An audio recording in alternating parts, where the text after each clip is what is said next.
morning, good afternoon, or good evening, wherever you are in the parts of the world. My name is Raymond, aka A Ray of Sunshine 21. Welcoming you to another edition of A Ray of Sunshine, bringing positive stories to light. And this is our season three finale. This is it. Been how many months? Since October, since I started season three. The earliest I have started a season of A Ray of Sunshine went from October, November, December, January, February, March, April, May. We're going on to June, so 9 full months, which is also will be the longest season as well of the show. So a very long season, but tonight it comes to an end for season three this evening. Hey Nancy, how you doing? Welcome to the show, the season three finale here. A Ray of Sunshine. So good to see you, Nancy. Nancy, supporter of the show as always. Always tries to come in when I'm live as well. So I really do appreciate her for being in here. For any more supporters as well coming in to the show and supporting. Really do appreciate you guys so much. Tonight, I'm going to try to keep it simple though. I think I put on two kind of little lengthy um, motivational videos for this evening, but we're going to do six positive stories this evening. Um, Hopefully, we get through those very quickly. I think they're short and they also have videos in it, so we'll see how that goes. And again, I brought up we will have four stories for this evening of videos. So one will be actually for the month of May. The recap for the stories of the month of May. I think they put it out last week, and I think I did all stories last week. So we're gonna look at that motivational video from Mr. Eddie P. I can't forgot his last name, but many people really liked him. So we're gonna do him. Um, our monk Nick, Nick the monk. Um, I have done him recently for this season with with some motivational speeches as well. We'll see him tonight, and then actually no, it's only three, ain't it? Four. I felt like I did four, but maybe it's just three for this evening. I think because I said four because we're going to end the show off with quotes. That's not going to be a video.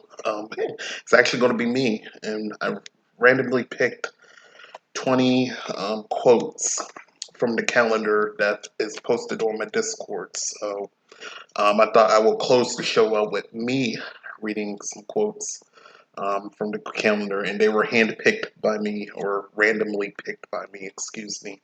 So we'll close the show out with that. Then we will see how I'm going to do. What are my plans after this season, and also for the show.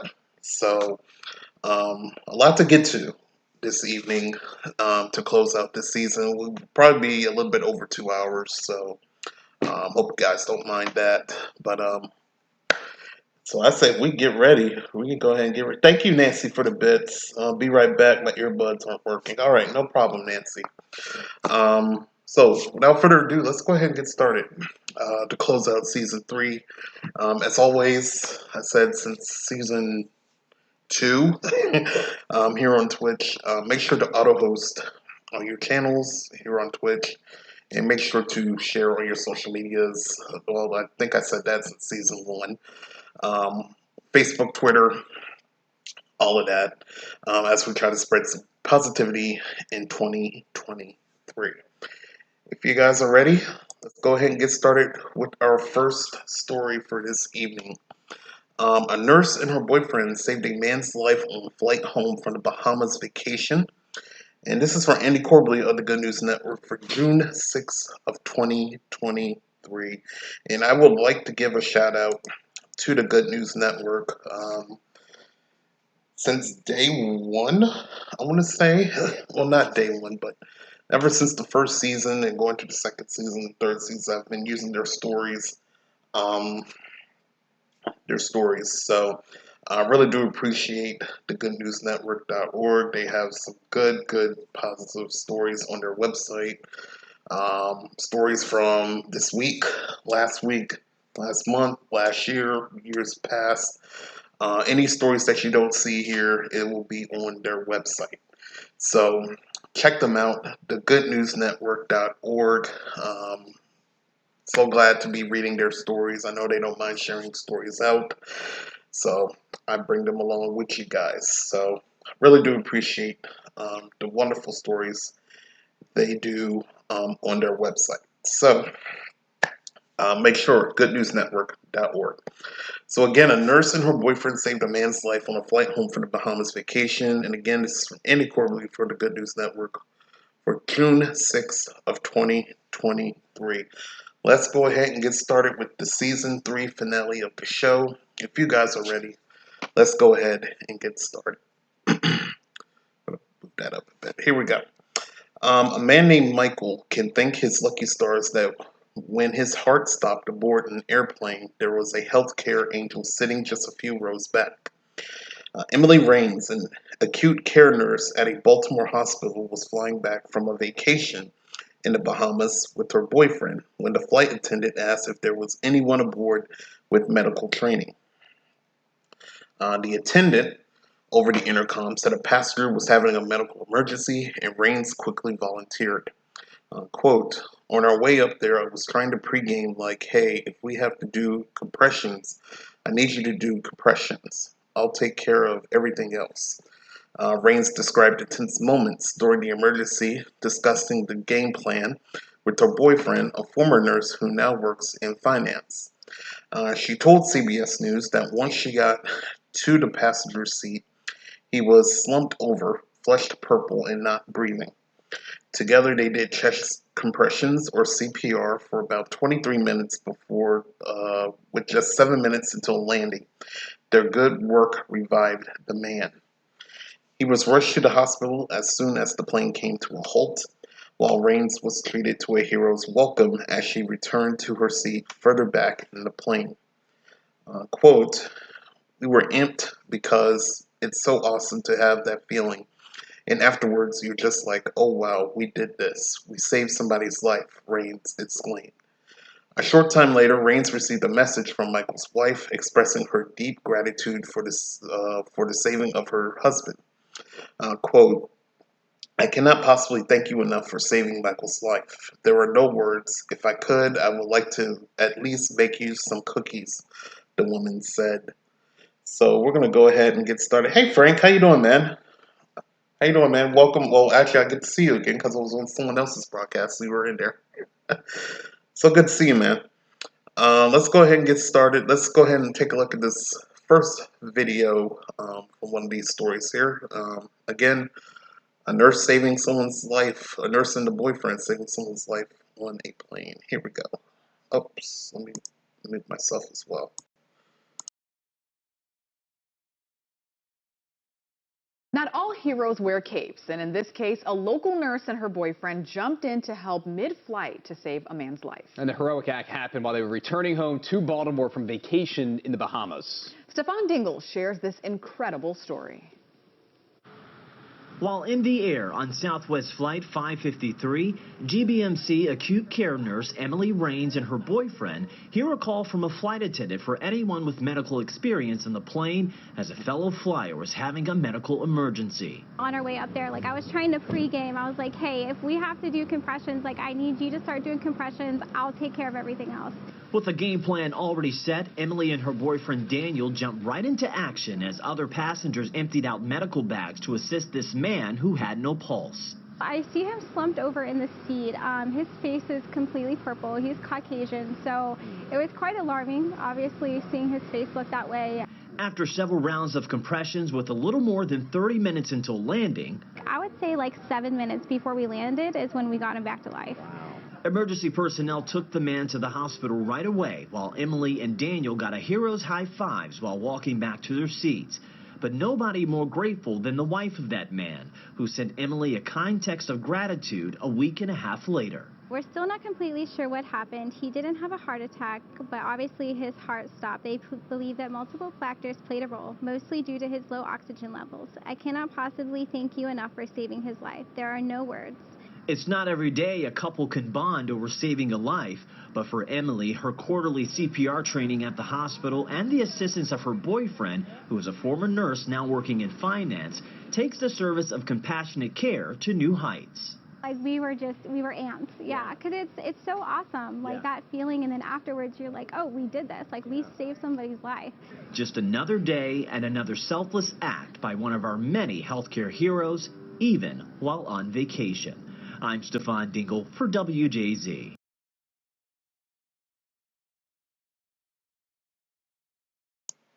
So, another day's work of heroics for that nurse there. And my saying for these past 3 seasons, always in the right place at the right time. And of course, with her boyfriend's help as well, to save that passenger on the plane, just to give him CPR so he can recuperate and make sure he's breathing again and pulses are okay and all of that. So kudos to her and the boyfriend, saving someone's life, and of course getting the hero's welcome and some gratitude from the wife as well. So kudos to her. And this will be the first story here. A nurse and her boyfriend saved a man's life on a flight home from the Bahamas vacation. And this is from Andy Corbley of the Good News Network for June 6th of 2023. As we move on to story number 2 for this evening, again, thank you guys so much for being in here. Really do appreciate you. Let's see, Nancy's in here. Nancy says, think I have them right. My cheap earbuds worked much better than these $80 ones. Yeah. Oh, I got my earbuds on the other thing, but I got some JLab earbuds for $20. They work perfectly. I can't do.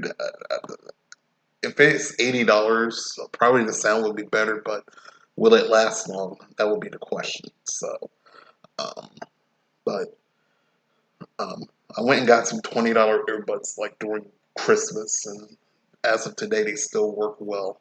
So, I hear you. I think more the cheaper earbuds are the way to go instead of these these expensive ones, the Beats and all of that.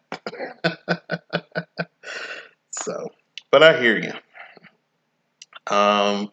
So Nancy's in here, Frank is in here, and let me get to the story number 2 here because he has redeemed some points. So, story number 2. Watch security guard save choking baby. Divine intervention led to right place at right time. And I love it when they use my quotes. And this is from Andy Corbley of the Good News Network for June 7th of 2023. Nancy says one of the cheaper ones died, though, after a year. Oh, okay. Yeah. So, hopefully, that should be a good test. Like, say, like, the expensive one and the cheaper ones. Learn the comparisons and then see how long they will last. I think that would be a good intervention, a good one there. I think I had some that were still working, but either A, the things are missing, or I don't have much. B, I do have them, but they can't fit the thing. And C, I think one of them did lose one of the sounds. So, and I did have one for like over 2 years, and it was like $40 until one of them. I think one of them gave out. So, I will say they do last a while, but anyway, but yeah, the cheaper ones died though after a year. So I say after a year, as long as they worked for a year, maybe hopefully 2 years. I say it was a good kind of buy. But um, but anyway, but hopefully the ones I got they will last long. They will last a while, and I rarely. Well, I'm using them more now, especially when I sleep and get some ocean sounds. And when I'm at work, I will plug one in to hear some music to keep me motivated during the night. So we'll see about those earbuds and see how long they will last. All right, Frank, I owe you hydrate, posture check, and a stretch. So let's go ahead and do that real quick.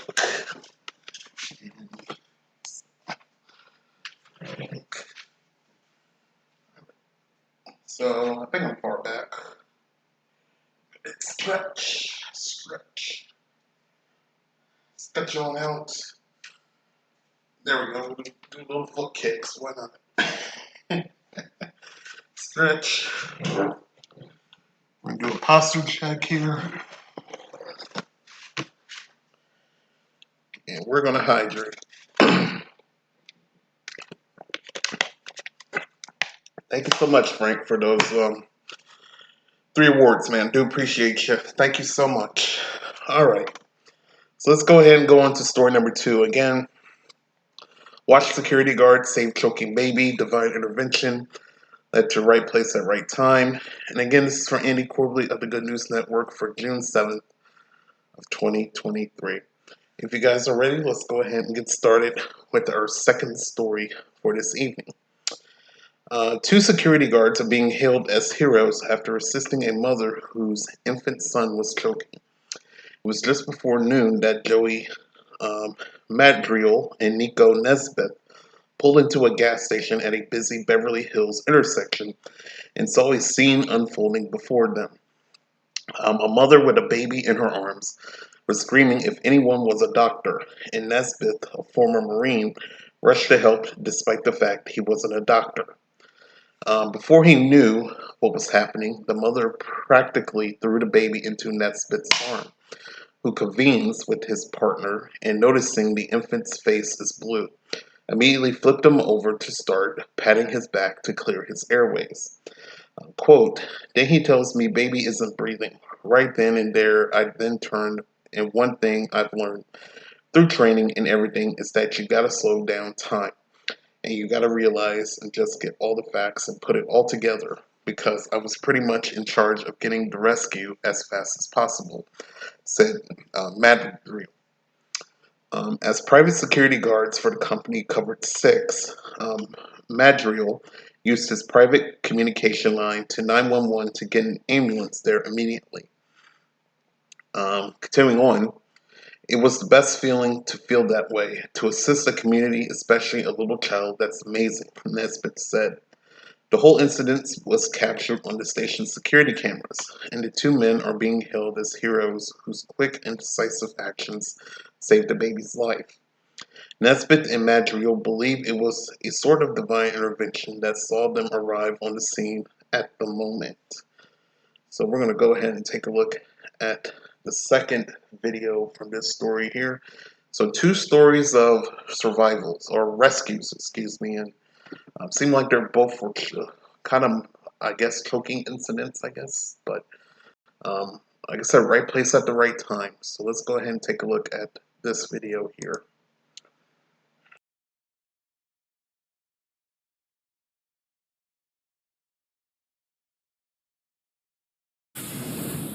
That's right, nothing short of a miracle that took place at this gas station behind me in Beverly Hills. A child's lifeless body brought back to life after strangers stepped in. Security guards turned guardian angels.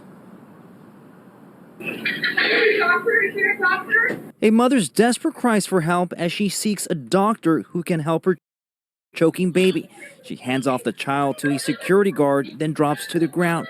The terrifying incident happened Friday just before noon outside the 76 gas station on Santa Monica and Crescent Drive in Beverly Hills. She was very devastated, you know. Jose Peraza was one of the gas attendants who helped console the frantic mother. He was about dying, you know, he not breathing and everything, so a couple of security guards, they helped you out.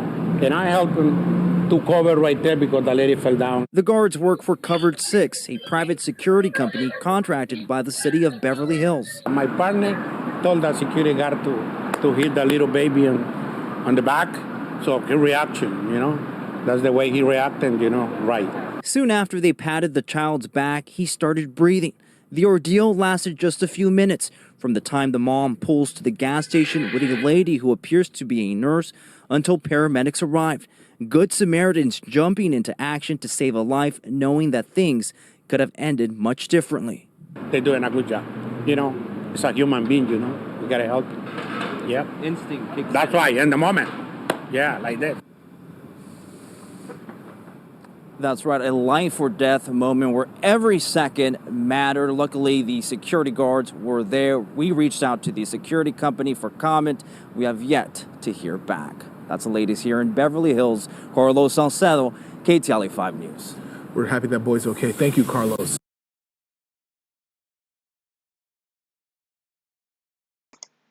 And happy indeed that he is all right and right place at the right time again.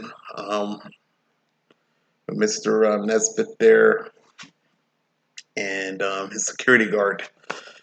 Just making sure the baby was okay and um, making sure he's responding to the help that he needed. So, such an incredible story. These first two stories are very incredible of heroics and saving people's lives. Just reading these two stories, which is very, very awesome. And I kind of do like these heroic stories of right place at the right time. So, um, good thing over there in Beverly Hills. And hopefully the boy is okay, which I think he is. So, um, good stuff over there in California. So, watch security guards save choking baby. Divine intervention led to right place at right time. And this is from Andy Corbley of the Good News Network for June 7th of 2023. All right, as we move on to story number 3 for this evening, and kind of an interesting story here of living underwater. Living underwater.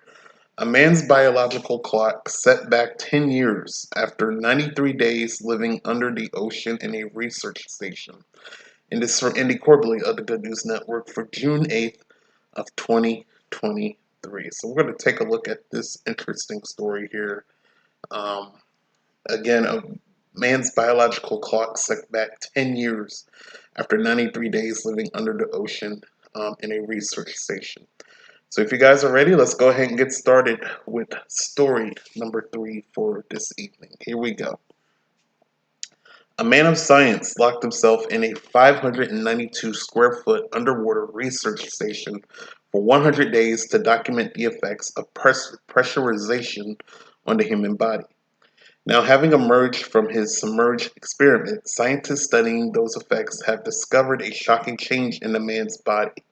He's 10 years younger. The man, Joe Deteri, a former U.S. Navy diver and expert in biomedical engineering, had experienced a 20% growth in the lengths of his telomeres. Without explaining the complex biology of aging process, one of its hallmarks is the shortening of telomeres, which are found on the ends of strands of DNA and act a little like the fused plastic ring around the end of a shoelace. It keeps the fabric from splitting apart. Telomeres shorten as we age, exposing the DNA to damage, and many longevity programs today focus on halting that loss. Continuing on, another major factor was likely his body's natural stem cell count, which grew 1,000% higher from before he went under. He experienced a 60% increase in the duration of deep sleep, the truly restorative state of sleep we all need to maintain our health, that typically makes up around 90 minutes of our sleep cycle. Altogether, it served to reduce his biological age clock by about 10 years. As Science Alert reported, before going under, Deteri was focused more on what negative effects would befall him under the sea, such as a reduced exposure to vitamin D, losses of bone and muscle mass, and a reemergence of already beaten viruses due to a weakened immune system. So, what are we looking at here? So, this is part of an Instagram video, but I don't know what we are looking at here. Why is this like a green eyeball right there? But anyway, let's continue on. However, pressure, such as it's found within a therapeutic hyperbaric oxygen chamber, has been shown to have several benefits which living under the pressure of the waves seem to have replicated. Quote, "You need one of these places that is cut off from outside activity," Duterte told British media about his experience. Send people down here for a 2-week vacation where they get their feet scrubbed, relax, and can experience the benefit of hyperbaric medicine. In the pod, in the pod, he used exercise bands to complete around an hour of fitness works 5 days a week. This was probably substituted or supplemented by swimming, as he could go for a dive whenever he felt like it. More research is needed to fully understand the biological effects of living under the sea. The idea of undersea spas and wellness retreats is quite a strange one, but at the moment the results are hard to argue with. So this is a pretty unique story here of him being underwater and feeling 10 years younger, being under there as well by body DNA stuff, other body stuff, but also probably him exercising or doing normal things underwater. So we're going to go ahead and take a look at this video here. So let's go ahead and take a look. 74 days. That's how long this man has been living underwater. And you know what? He's not coming up for air. Dr. Joseph Duterte is living under the sea on a mission called Project Neptune 100. The Marine Resources Development Foundation says Project Neptune 100 combines medical and ocean research along with educational outreach. The idea here is to populate the world's oceans, to take care of the world's oceans by living in them and really treating them well. Duterte is drinking coffee, making meals, and literally sleeping with the fish. While he's down there, the medical researcher is also conducting experiments to see how the human body responds to long-term exposure to the highly pressurized marine environment. Time in the Atlantic Ocean off of the Florida Keys has not been lonely. Duterte has reached about 2,500 students in the online marine science and biomedical engineering classes he teaches. But there's one thing he misses about being on the Earth's surface. So the thing that I miss most about being on the surface is literally the sun. The sun has been a major factor in my life. Plans are for Dr. Duterte to continue living underwater for 100 days, 27 days longer than the previous 73-day record. He says beating the record has been nice, but it's not going to stop him now. We still have more science to do. The science doesn't stop here. This is Inside Edition Digital.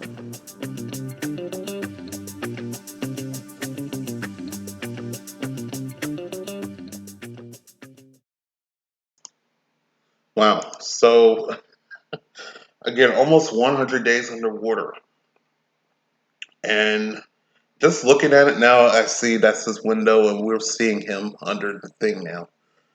Just witnessing that. Living underwater for 100 days. And I don't know. I think at first, if, say, like, we want to get away from the land, like many of us do, get away from this crazy world and go underwater. I probably wouldn't mind it for a week or two, but 100 days, they start, like he said, the main thing he'll miss is the sun. The sun is the energy. I think I would agree with him. The sun you will definitely miss. I don't know, I think without it, I don't know, headaches, fatigue, I think. So, sun is very important, but also he got food. So what do you do if you run out of rations of food? Do we just leave and go up, all of that? But I'm pretty sure he saved his food, or they had enough for him for the 100 days, or someone just brings it to him. So, which will be kind of neat, I guess. I think someone brought him some food. But still, say if you do it by yourself, how would you get food and all of that stuff? So, but I know it was an experiment, and very interesting experiment. He could still use his computer, still do things, rest, all of that. So, like I said, I wouldn't mind it for a couple weeks, but after that, Kenny Bell, hey, how you doing? But I don't think I could survive it 100 days. So I don't think I could survive 100 days underwater, but it is what it is. And I'm using the wrong mouse. But kudos to him. They found out some stuff again. Like I said, 100 days underwater, or 93 days, excuse me. And they said it felt like his biological clock he's like 10 years younger due to DNA strands going underwater. Of course, exercise and all of that could be a factor as well. So, I don't know. Living underwater could be a thing of the past. Like you said, there's more science to be done on that. So, we will see about that. So, a man's biological clock set back 10 years after 93 days living under the ocean in a research station. It is for Andy Corbley of the Good News Network for June 8th of 2023. As we move on to story number 4 for this evening, again, we only got 6 positive stories this evening. And then after that, we're going to go into positive videos. I feel like positive videos will be a little bit lengthy tonight than our stories. So you want to stay tuned for that. And also, I will be reading some quotes at the end of the show. And then we're just going to chat again, future of the show, what I'll be doing, and all of that. So stay tuned for that on our amazing Season 3 finale here of A Ray of Sunshine. Jenny, it is so good to see you guys. Make sure to follow Jenny Bell Music. Give her a shout out. Very, very great friend of mine. Very talented musician on here. There we go. Please follow her. She is a very, very good singer. A very good singer. Very great friend of mine. That's all I need to say. Her talents will speak for herself whenever she goes live. So make sure to give her a follow over there in the Philippines. So good to see you. Good morning. Hopefully you had a great rest last night. But make sure to give her a follow. All right. All right. So we're on to story number 4 right now. And of course, I can't end the season without something with 3D printing in it, right? Fascinating stuff with 3D printing. This 23-year-old founder is 3D printing schools in Madagascar, aiming to be a stepping stone for the community. And this is for Andy Corbley of the Good News Network for June 9th of 2023. So if you guys are ready, let's go ahead and get started with story number 4 of this evening. And you're welcome, Jenny. Anytime. You're welcome. Enjoy the stories. Enjoy the motivational speeches coming up. And as a secret, one of these videos I have thought about. So stay tuned. One of these videos, I have thought about you on one of these videos. That will be shown later on in the show. So might want to stick around for that if you can. All right. So let's go ahead and get started with story number 4 here. If you guys are ready, let's go ahead and get started. A young entrepreneur is using 3D printers to create cheap school campuses in rural Madagascar. It takes just $40,000 and 18 hours to build a thinking hut, as they're called, and founder of the project, Maggie Grout, is aiming to cover the costs even lower before handing the reins over to local professionals. GNN previously reported on Maggie Grout's idea in 2021 during the pandemic. It was then that she and a San Francisco architect came up with the idea of making them honeycomb shaped so that additional modules could be added seamlessly. Trying to see if I have done that story on her before. Anyway, let's continue. And indeed, the first completed campus is called the Honeycomb. Madagascar is one of the most challenging places in Africa to develop, but also the most opportune, owing to a lack of any armed conflicts and a government welcoming of foreign workers. But extreme poverty, lack of infrastructure, terrible roads, and a delicate, priceless natural ecosystem all pose challenges to anyone seeking to implement large-scale development projects. Instead, Grout brought her 3D printers over in a single shipping container and has now printed a school in the town of Finaresosa. I'm just going to say the name. A city in south central Madagascar with 200,000 people. I'm just going to guess the name. Quote, from that first project, I really learned how to streamline the logistics, Grout told Fast Company. I learned how to put together the supply chain when there's not a lot of locally available materials. And then I learned how to work in harmony with the local people. Local people are the key. Lack of institutional presence in rural areas means that almost any economic activity has a foundation built on years of trust between community individuals. When foreigners come in, building trust is often the biggest challenge to getting a project off the ground in Madagascar. However, from the onset, Grout said she wanted to rely on the locals as much as possible. During the first project, she learned how to best manage a team of cross-cultural partners. She used local people to install traditional windows and doors and worked with the Madagascar Ministry of Education to bring in teachers. Quote, we do think through the holistic collateral impacts of what we're doing, Grout says. We're really just aiming to be a stepping stone for the community to be successful on their own. We don't want them to be dependent on us. Her long-term goal is to establish thinking huts in many different countries. So we're going to go ahead and look at the video here. And Jenny Bell says sticky and informative. So let's go ahead and look at this video here of Mrs. Grout's huts in Madagascar. So here we go.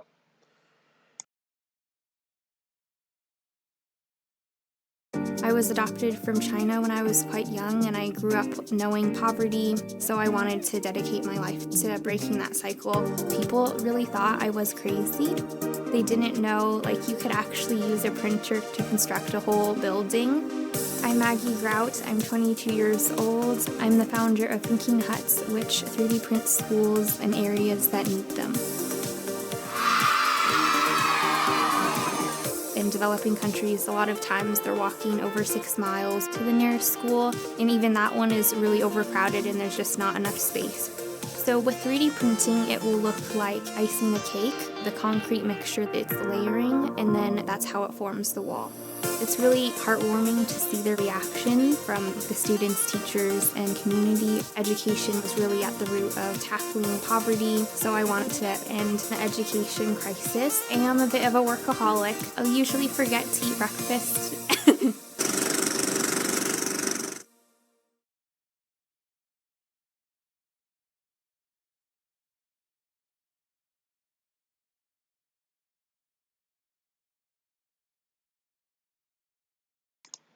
All right, so there you have her story there of building the educational huts there in Madagascar. And again, South Forward, it's a community effort. She thought up the idea on her own, but it took a community to build the 3D building from bottom to top, and then add in the windows and all that stuff. So that's an amazing job of her inspiration coming to life over there in Madagascar, and she's looking to do more of these in other countries. So kudos to Miss Grout there, and congratulations to her on doing the 3D printing school over there in Madagascar. So this 23-year-old founder is 3D printing schools in Madagascar, aiming to be a stepping stone for the community. And it's for Andy Quarterly of the Good News Network for June 9th of 2023. As we move on to story number 5, and this story is kind of an update. I think I did this story about 2 or 3 weeks ago. on this show. And I think this is more of an update, and this is becoming more of national news, though. But remember, I broke it first. Or actually, Good News Network broke it first, but I shared it first. So now everybody's getting the gain of this story again, of what happened. So 4 Colombian children found alive in jungle 5 weeks after plane crash. So this is from Andy Corbally of the Good News Network for June 12th of 2023. And Jenny Bell, your VIP is on there. So I put a VIP thing on your chat there. So if you don't see it, go ahead and type again, but it should be on there. So yeah, Jenny Bell's a good person, good person.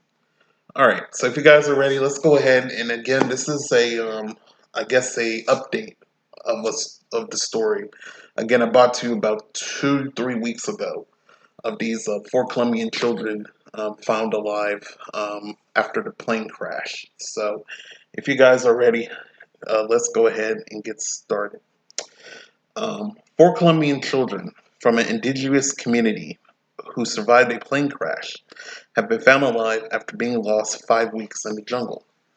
GNN reported 2 weeks ago about the flight of 4 Colombian children who miraculously survived a plane crash that killed all 3 adults on board. At the time, rescuers were hot on their trail. An unconfirmed report said they might have been found deep in the Govari province. But now the military rescue squad, who have found castaway items they were using to survive, finally managed to locate the youths and bring them home after a harrowing 5 weeks in the jungle. Sounding like the beginning of a young adult novel series, the crash took place on May 1st on a route between the cities of Aracura in Amazonas province and San Jose del Govari, a city in a Govari province. It took 2 weeks for Colombian military and rescue units to locate the crashed Cessna 206 light aircraft. The units followed the trail of castaway items, including a baby bottle, hair scrunchies, scissors, and plastic wrapping, to several areas where the children, aged 13, 9, and 4, along with a 12-month-old baby, sheltered and found food to eat. Nicasio Micotti, the grandfather of the 3 girls and 1 boy, told reporters he was delighted at the news of their rescue. Quote, "As the grandfather to my grandchildren who disappeared in the jungles of the Yari. At this moment, I am very happy," he said. A joy for the whole country, Colombia's President Gustavo Petro said in a message via Twitter. The children had some knowledge of where to look for food and shelter from their indigenous backgrounds. So this is the video that we're about to play of the rescue. And no problem, Jenny. No problem. So let's go ahead and take a look at the video here. And by the way, I've been reading a story with Chuck Norris on here. Nice.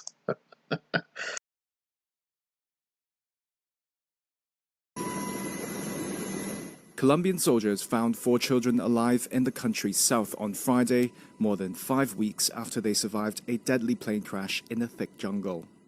Photos the military shared appear to show troops feeding the children, who were siblings aged 13, 9, 4, and a now 12-month-old baby. The grandfather of the 3 girls and 1 boy was elated at the news of their rescue. We are happy because this situation didn't let us sleep, didn't let us be happy. We couldn't talk. When we found the children, we felt joy. We don't know what to do, but we are grateful to God. The children were the only survivors of a plane crash which killed 3 others, including the pilot and their mother. The Cessna plane they were on, which was on a route between Araraquara and San Jose del Guaviare, crashed in the early hours of May 1st due to an engine failure. It sparked rescue operations involving Colombian Army and Air Force helicopters and planes. Rescuers previously found discarded fruit the children ate to survive, as well as improvised shelters. Colombia's President Gustavo Petro said the children are now receiving medical attention and may travel to Bogota or back home to Villavicencio once they're declared fit enough.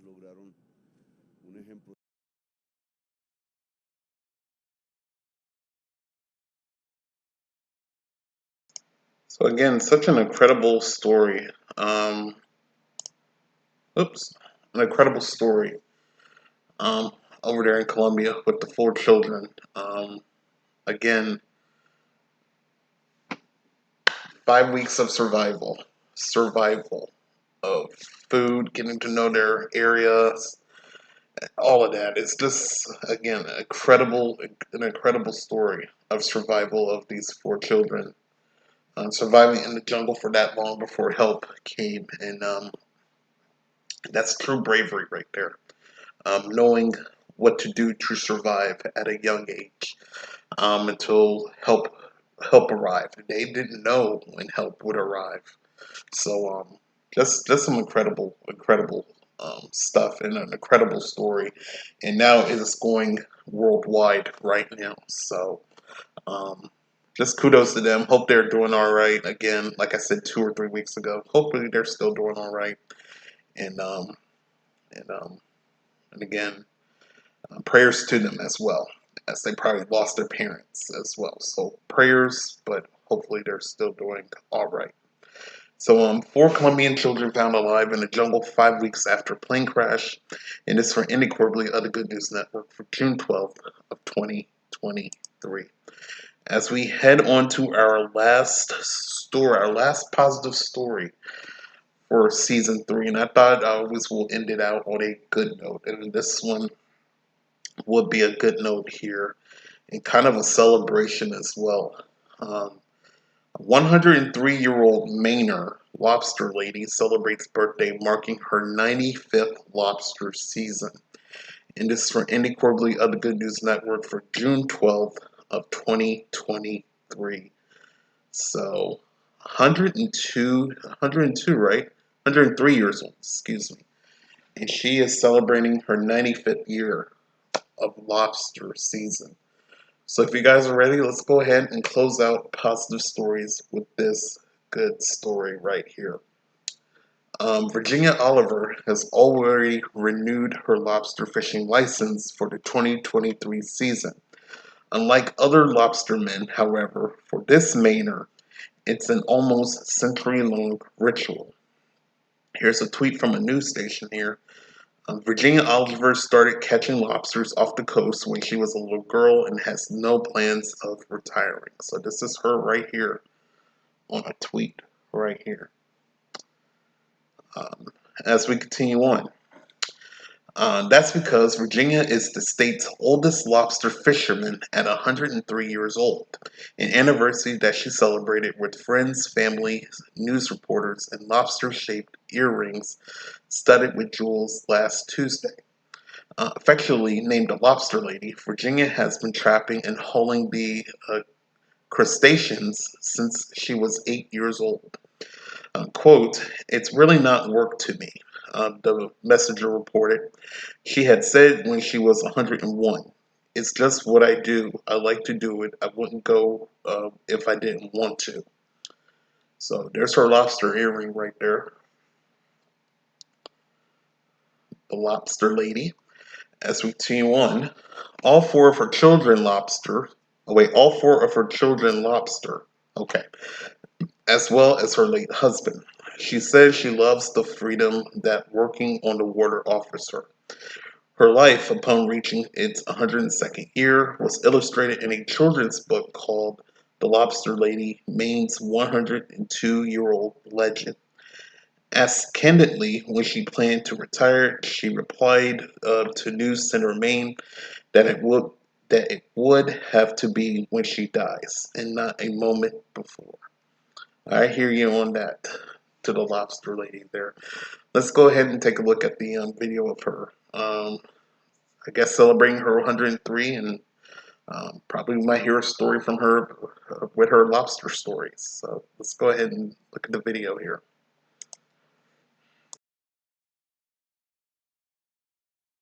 And one more thing before we take a break. Happy birthday, dear Virginia. Happy birthday to you. One of Maine's most iconic lobster harvesters is celebrating her 103rd birthday. That's right, Virginia Oliver turned 103 years old today. She celebrated with some cake at the Rockland Historical Society. Ginny has not only caught some lobsters over the years, she's caught the attention of people from around the country when we shared her story just a couple years ago. Now it's told in an illustrated children's book called The Lobster Lady, Maine's 102-year-old legend. And that legend continues this year with more days out of the water, lobstering with her son. We're told she renewed her fishing license for the 2023 season.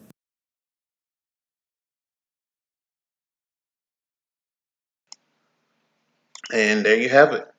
The Lobster Lady was Virginia Oliver right there. So she's not planning on retiring from lobstering. So 95 years doing it. Wow. And again, she says she has no plans to retire. When she passes away, that is when she retires. So kudos to her. Hopefully she had a good, happy birthday, and many more to come. Many more to come for her. So 103-year-old Mainer Lobster Lady celebrates birthday, marking her 95th lobster season.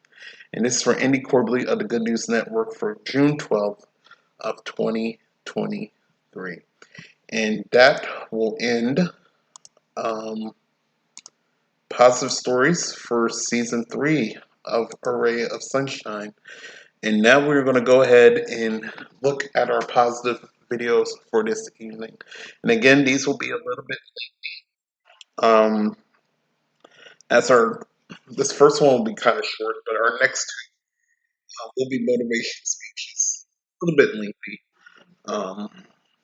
But hopefully you guys will enjoy it. So our first video for this evening, we're going to recap back to May, take a look at all the top 5 positive stories for the month of May, and then we will have motivational speeches by Mr. Eddie P. and motivational monk Nick.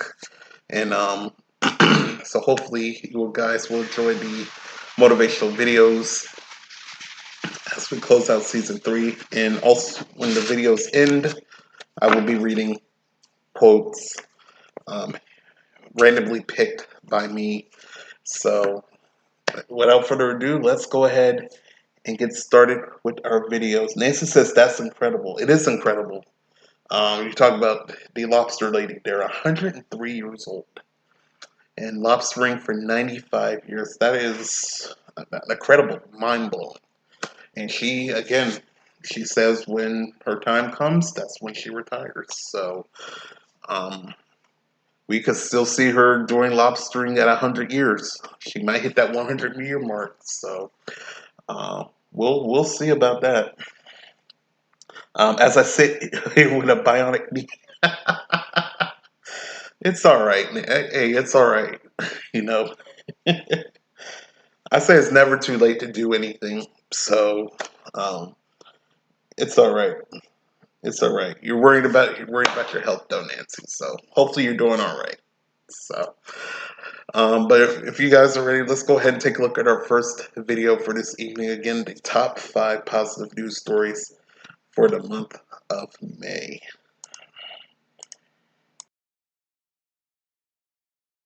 May 2023 has given us a lot of positives to warm our hearts. So counting down on the positives of the 5th month of the year. Here are the top 5 positive news stories of May 2023.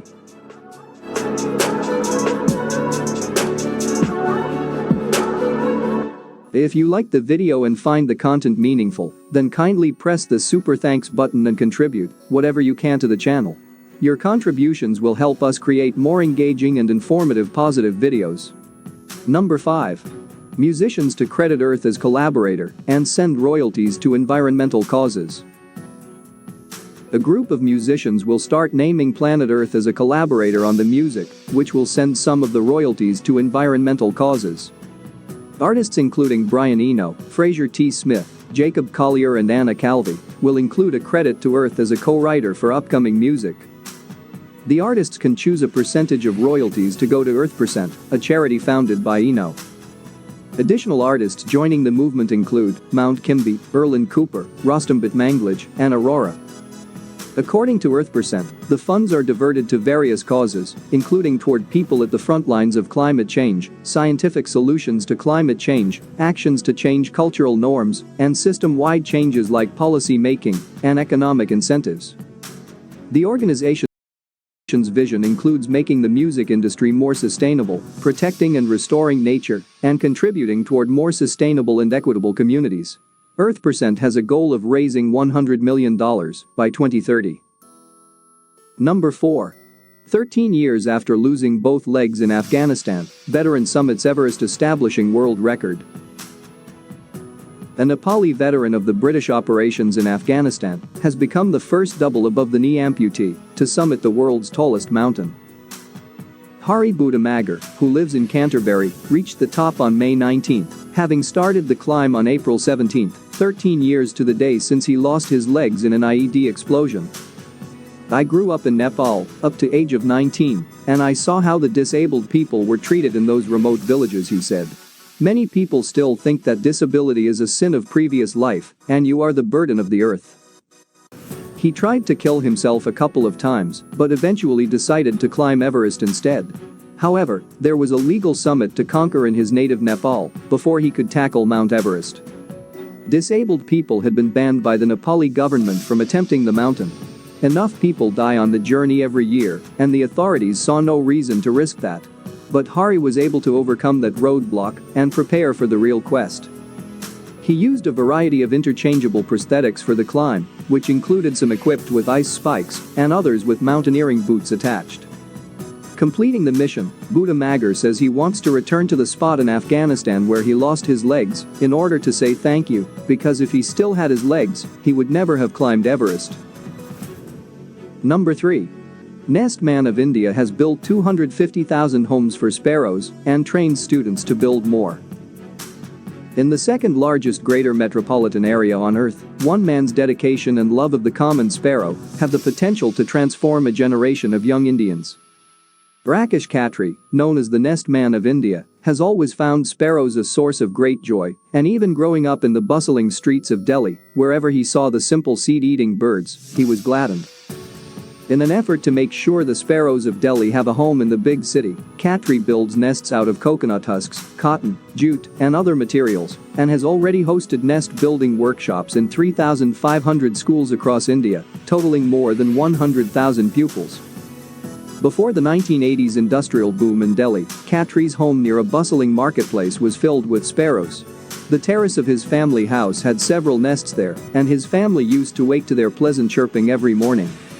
More and more, the small nooks and crannies in old buildings where the sparrows would nest were disappearing, and so Khatri sought to ensure they remained welcome in Delhi by starting the EcoRoots Foundation and teaching schoolchildren to build their nests for them.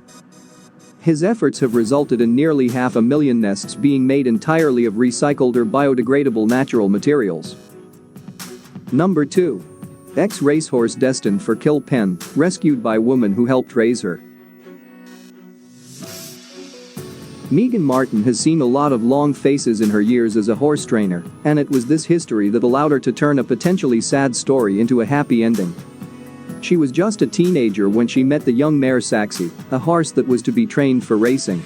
But having never made a name for herself and collecting only a few $1,000s in winnings, Saxi was sold on as a workhorse. Retired equine athletes in America are often sold to the Amish communities, who use them to pull plows and buggies, and it was during this activity that Saxi was involved in a collision that left her marked for slaughter. Around this time, Martin was all grown up and worked full-time at Red Lion Farm in Gray, Maine. She was scrolling through Facebook and saw a mare with a brand on her neck that immediately jumped out at her. "That number is actually what saved her," Martin said. "I recognized that brand and said, oh, that's one of the babies that I worked with." Her friend and owner of Red Lion, Kendra Gorham, felt as Martin did, that they couldn't let her fall to such a tragic end. Agreeing to split the cost and raise money and supplies whenever possible, the two ladies set off to Pennsylvania to bring Saxi home. Within 48 hours of reaching out to their community, they had enough money and supplies to ensure Saxi had a real chance of recovering from her accident. On seeing her old trainer for the first time in years, Saxi wrapped her head around Martin after she entered her paddock, bringing immediate tears. Saxy now works for Martin as one of her horses for an equine-assisted psychotherapy program for humans suffering from trauma and PTSD. Number 1. Homeless man hailed as hero for rescuing family from apartment fire. A mother in Arizona woke to find she was trapped in the second story of her apartment home as it quickly engulfed in flames. Claudia Jimenez opened the window and called out to anyone who could hear, needing somehow to find a way to escape while the front door was blocked by the fire. The first person on the scene wasn't a firefighter, it was Joe Hollins, who lived in a homeless encampment with his wife near Claudia's house. "All I see is a lady pull open the window, and she's screaming, 'Please help me,' Hollins said. Under the window, Hollins called to Claudia, saying that he would catch the children in his arms. She trusted the man and not only dropped Valerie and Natalie, but the 2 dogs as well. It took Claudia herself a while to summon the courage to jump, but she managed it, and Hollins still had the strength to catch her. As things calmed down, the family thanked Hollins profusely, though the man said that he did what anyone would do in that situation. While the family lost everything, community members are helping support them to get back on their feet, while some want to know how they can support Hollins and honor what he did. If you like the video and find the content meaningful, then kindly press the super thanks button and contribute whatever you can to the channel. Oh yeah, I definitely remember that story. I think that was recently, probably during the last week of May. So, again, hopefully the 2 are doing all right. The family in the fire and the homeless man. Hopefully they both will find some shelter um, and some. Hopefully they both find some shelter first of all, somewhere that they have a roof on their head. But I definitely do remember that story. The horse story, I think that was the beginning of May. I think I covered that one, and the man that went up to Mount Everest with the leg. I think that was also during the last week of May, and I think I did that story last week. Very good stories in the month of May, and again, hopefully the month of June. We're getting into June. Like it's going to be some good positive stories as well for the month of June as well. All right, so now we're going to listen to some motivational speeches. One from, I said Eddie P because I forgot his last name, but Eddie Pinero. I know many people that came in here that play his speeches. I think Nancy, you were one of them, and I think it was Brenda and someone else. I really do enjoy his speeches here. So, since the finale, this one's a little lengthy, 30 minutes long. This is about, he's going to talk about life, how to control your life, just some motivational speeches about life, and complication here. So, we're going to go ahead and take a look at that. And after that, we're going to hear from motivational speaker monk Nick. So, Jenny, if you're still there, the motivational monk, I have dedicated that to you. So after this, your video will be coming up because I thought about you. I was like, oh, this is kind of a topic she will enjoy. So, yep, he's great. Yeah, so I remember you said you liked him, and I think Brenda said that, and a couple other people said they really liked him. So, we're going to go all out. Again, he's going to talk about life, speeches about life. So, let's go ahead and get started. Lengthy, 30 minutes, but hopefully you guys will enjoy it. All right, here we go.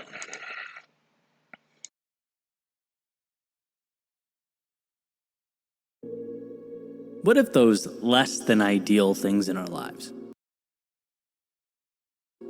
right? So our limitations, our constraints, the aspects of life we consider to be, a bad hand.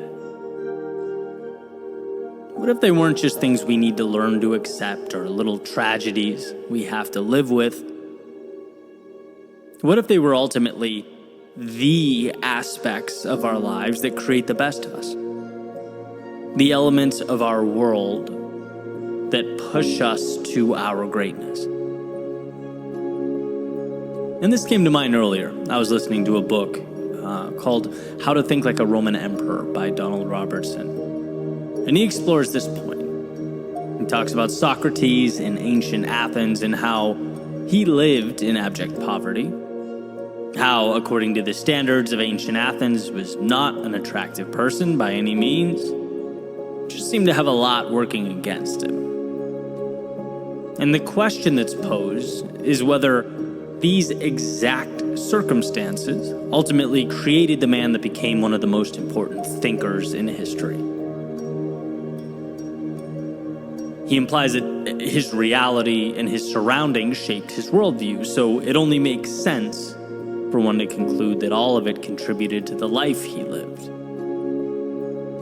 If Socrates was born wealthy and attractive and all these things, could he have become the man that he became? Probably not. And the reason I love this is because, to put it simply, it reframes those less than ideal circumstances in our lives. Whether it is a personal trait we have no control over or an occurrence we deal with. It's understanding that a lack of ability in one area helps guide us to that spot where we can thrive. A disappointment we encounter helps us regroup and make our way to the thing that is ultimately best. The less than ideal, the things that at surface level seem bad or problematic,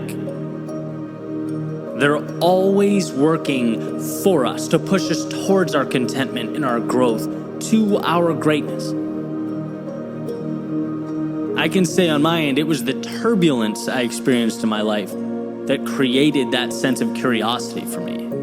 It was a lack of understanding that pushed me to write about life, explore the hardships we face, and the resilience of the human spirit through it all. There's a pretty famous Stoic idea that states, we can't often control what happens, but we can always control how we respond to what happens. And there lies the power in the understanding that when one door closes, as the saying goes, you are pushed closer to the one that will open for you. You have to decide whether you will find it within yourself to open it. Or will you focus on the lack, the gap, what's not there, what you don't have, what went wrong?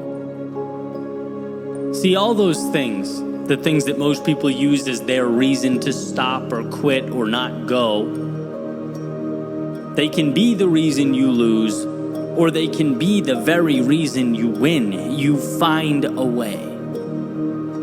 But that means moving forward, trusting there is good to be had, understanding that everything that goes creates space for what truly needs to be there.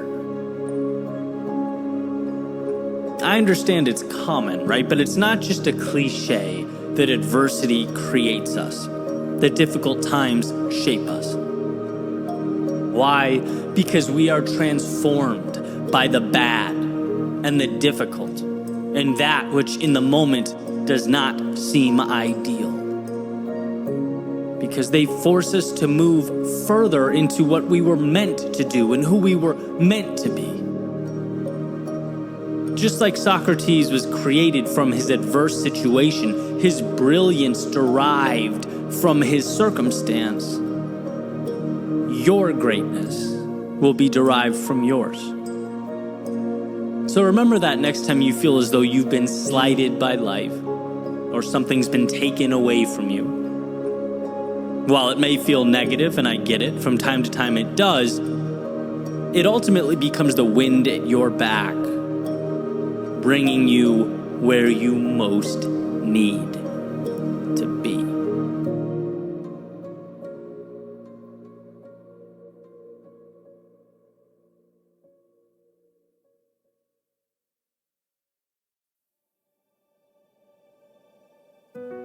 There's a connectedness that I want to call our attention to, a connecting of dots.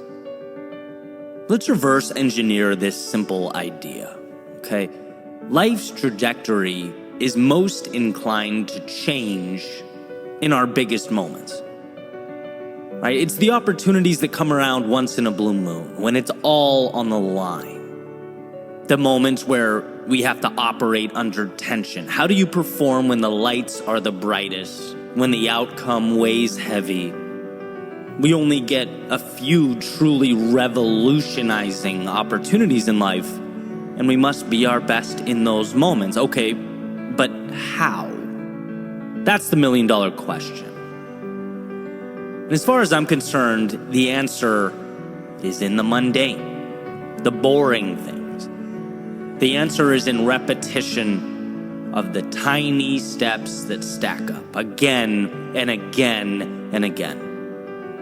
See, a lot of people can picture the big opportunities, right? A lot of people dream of having the ball in their hands, down by 1 with 3 seconds left on the clock. But they're not at their gym. They're not chipping away at their physique or their health. They're not studying the ins and outs of the game. Nah, that stuff's boring. Just give me the ball with the game on the line, I'll figure it out, right? Except that's not how the world works. My friends, as the saying goes, confidence is earned. I want to tell you about a wall in my studio, a blank wall. And as I've moved over the years, it's changed color, it's changed shape, but it's always been there. And it's heard me speaking directly to it for thousands of hours at this point. It's seen me stand up, put a rug in the center of the room, and talk to it like it was an audience at Gillette Stadium, again and again and again. Not because it was fun. No, it was tedious and, to be honest, sometimes annoying. But look, if we're reverse engineering those once-in-a-lifetime opportunities, what I always knew was that I'd be ready, because that one opportunity isn't really about that one opportunity. It's about all you've stacked up along the way, all you've built. It's enabling the mind, when you walk on stage and the lights go on, to think, oh, this isn't special. This is just muscle memory. I've already paid the price. I've already won. I've already suffered, lost, learned, and grown. This is just where I collect my prize. And so, my friends, I ask of you, what is your equivalent of my blank wall? Where are you creating those reps? How are you building yourself up? So that when those fleeting opportunities do arrive, you don't get worked up. You don't ask anything of yourself that you're not equipped to give. You simply smile and think, I've earned this. This is who I am. And now, the world will finally see.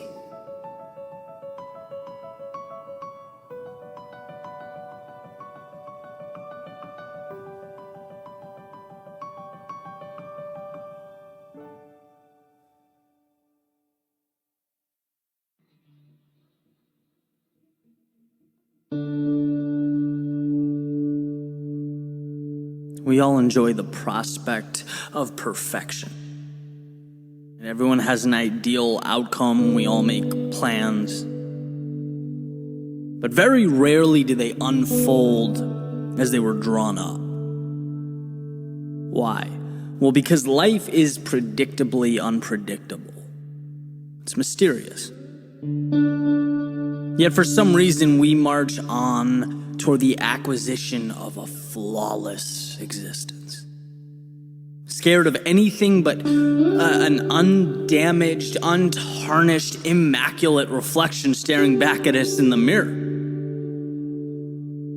But in the real world, our happiness, contentment, growth, progress, they're not a product of perfection.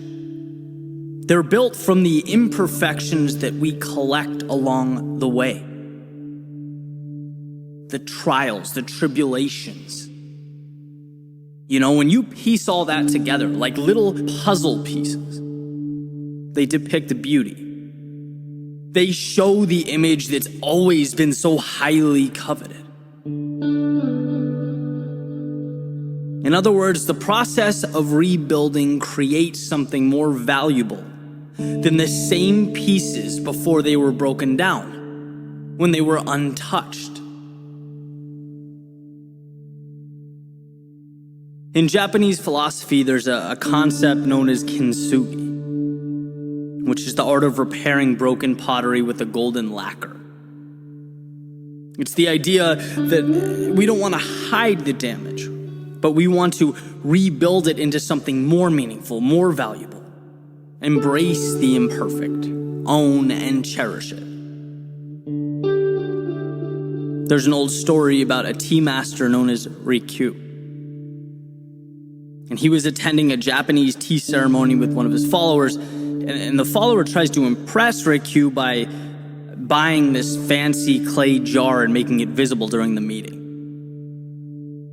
But Rikyu never, once acknowledges it. The praise never comes. So the student, obviously upset by the lack of recognition, he pushes the jar off the counter. It falls to the floor. It breaks into a bunch of pieces. And another student ultimately repairs it using kintsugi. He puts the pieces back together with a gold lacquer. And next time Rikyu attends the tea ceremony as a guest of honor, he sees the jar rebuilt and says, now it's beautiful. Now it has character. He acknowledges its value. And this story reminds us about the myth of perfection. Right? Life's not about dodging and avoiding the difficulty. It's about facing it head on. Because when we come out on the other side, we transform into something that was previously unobtainable and rise to a world beyond imagination. See, we change not by running around life's obstacles, but by running directly through them. Like a muscle being repeatedly broken down and built back up, the pain, the exhausted energy is the vehicle. The micro creates the macro. The difficult becomes the exceptional. We need the very things we're inclined to avoid. Our shortcomings, they not only precede and establish our greatness, they are our greatness. Being broken is not a tragedy, it is a step along the way. It's the beginning of something new, a launching pad, a chance to be better than you have ever been. Because look, here's the reality. If your status quo has never been shaken at its foundation, if you've never stopped and questioned the way things are, reality as it is, if you don't take risks, there will be no fragments to take and rebuild. You won't have the tools or capacity to change the world around you. And that is the thing of note. Beauty is not fearing the rebuild, it is the rebuild. It's not feeling sorry or hopeless, but hopeful. Seeing your situation for what it is, an opportunity. It is what you need, a blank canvas, your chance to make art while redrawing creative boundaries. If perfect is the goal, why take the step? Why take the chance? Why risk messing things up? It's never been about perfect. It's about picking up the pieces and rising again.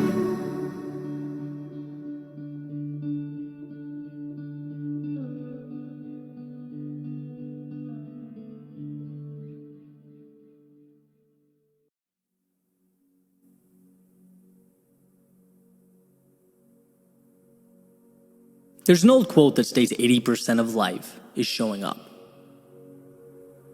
Now, showing up means many different things to many different people, but the idea is not complicated.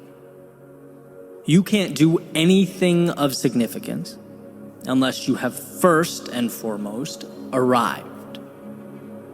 Which brings me to today. See, I had a list of concepts I've been excited to talk about, things that I've either read or have been recent epiphanies in my life. And I can't wait to share those with you. But this morning, let me tell you about this morning. Finding the energy to do anything felt like trying to squeeze blood from a rock. I woke up with a headache, exhausted because I didn't sleep at all the night before. And you know that feeling, like when you didn't sleep at all the night before, you're oddly constantly reminding yourself the next day that you didn't sleep, and everything just felt off. And really, as I'm speaking now, things still kind of do. And so I got up and I sort of played with the idea of taking the day off altogether, right? Maybe I'm due for one anyway. I thought about resting. The little devil with the pitchfork on my shoulder continuously reminded me how great sleep would feel. And I was sitting there, kind of weighing my options. Took some ibuprofen, started the coffee, sat down on the couch, just kind of looking at the wall, what to do. But realistically, I knew. And I want to explain why. Over the years, I've taught myself through repetition that sitting down and writing and recording, unless I plan intentionally to do otherwise, is a non-negotiable. It's helped me see that the goal in any meaningful pursuit should be getting to the point where, despite the circumstances, you show up.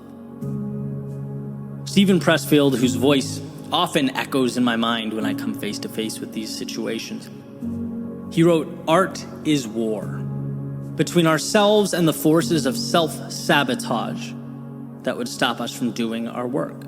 The artist is a warrior." Artist being anyone bringing something to the world that does not yet exist. And he goes on to describe the battle with the mind over sitting down in that chair and writing when we know we must write but don't want to. When a tired or distracted mind begins looking for off-ramps, as mine had clearly started doing this morning. These seemingly trivial moments, when any rational soul could argue for the validity of postponing their date with Microsoft Word, well, they come to matter more than ever. Because greatness is a byproduct of intentionality. If you become accustomed to breaking promises to yourself, if you leave that door cracked for exceptions here and there, it will ultimately be kicked open. And that's why I inject little reminders like that into my life, to keep that mental muscle working. For example, there can never be dishes left in my sink when I go to bed.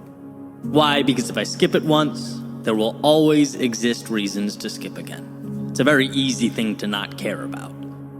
Because here is the reality. Progress is a lifestyle. Growth is a lifestyle. At least if we're talking about any meaningful type of evolution. I just finished reading It Takes What It Takes by Trevor Moawad. One of those 3 to 5 hour listens on Audible, depending on how fast it's playing, really packs a punch. And I'm going to be diving into a few of his concepts a little more in the coming weeks, but one thing he discusses that I found incredibly valuable is the illusion of choice. And what the illusion of choice highlights is that there are a set of behaviors that must be carried out to be effective. The idea of alternate routes is an illusion. There are no choices when it comes to what's necessary. We know what must be done to win. Now, knowing that is one thing. Knowing that and having to propel yourself to action when you feel like garbage is something different entirely. But that's why it's so valuable to get to that place where you can take the emotion out, remove the internal deliberation, and automate the things you know are going to help push you to be that better version of yourself. In other words, you show up for you, period, and that is a non-negotiable.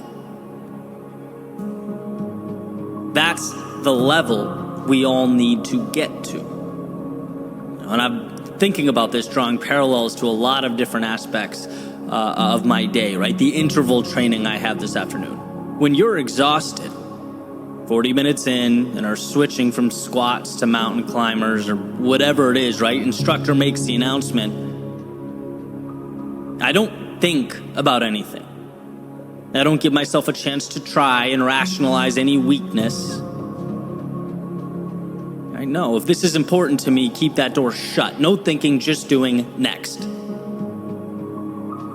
Simply doing what you always do, what you've signed up for, cannot be self-perceived as some monumental sacrifice. No, it's just what you do. It's neutral. Sometimes you feel like it, sometimes you don't, but you do what you do. And that puts you on track to accomplish some incredible things.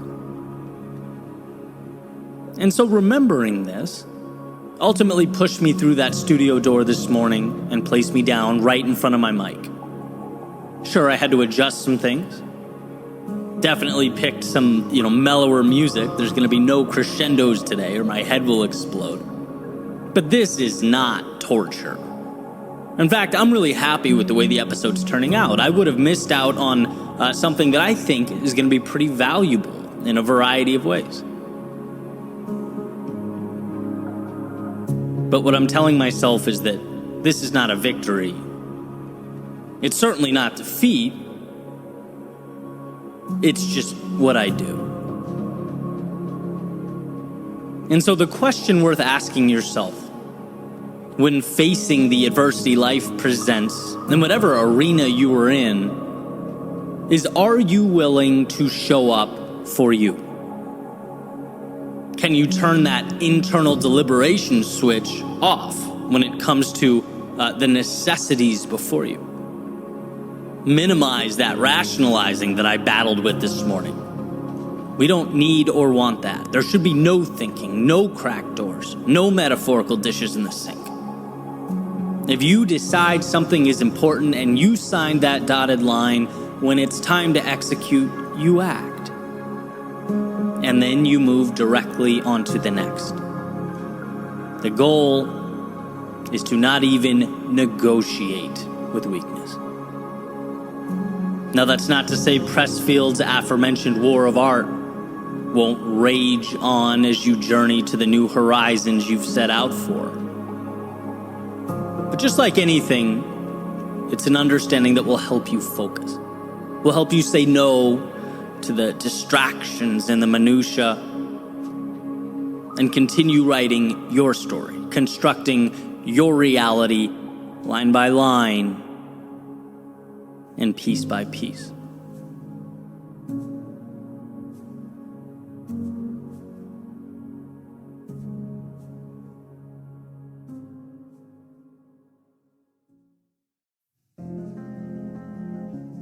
I was at the Heat Celtics game with my brother a few days ago, and the Celtics at the moment are the best team in basketball, which is fun being that we're from Boston originally, and right now the team has a handful of really good players. But one of them, Jason Tatum, has essentially separated himself as one of the most dominant players in the game, right? He's a superstar. And as we watched him play from the stands, we were talking about a narrative that I don't hear mentioned a lot.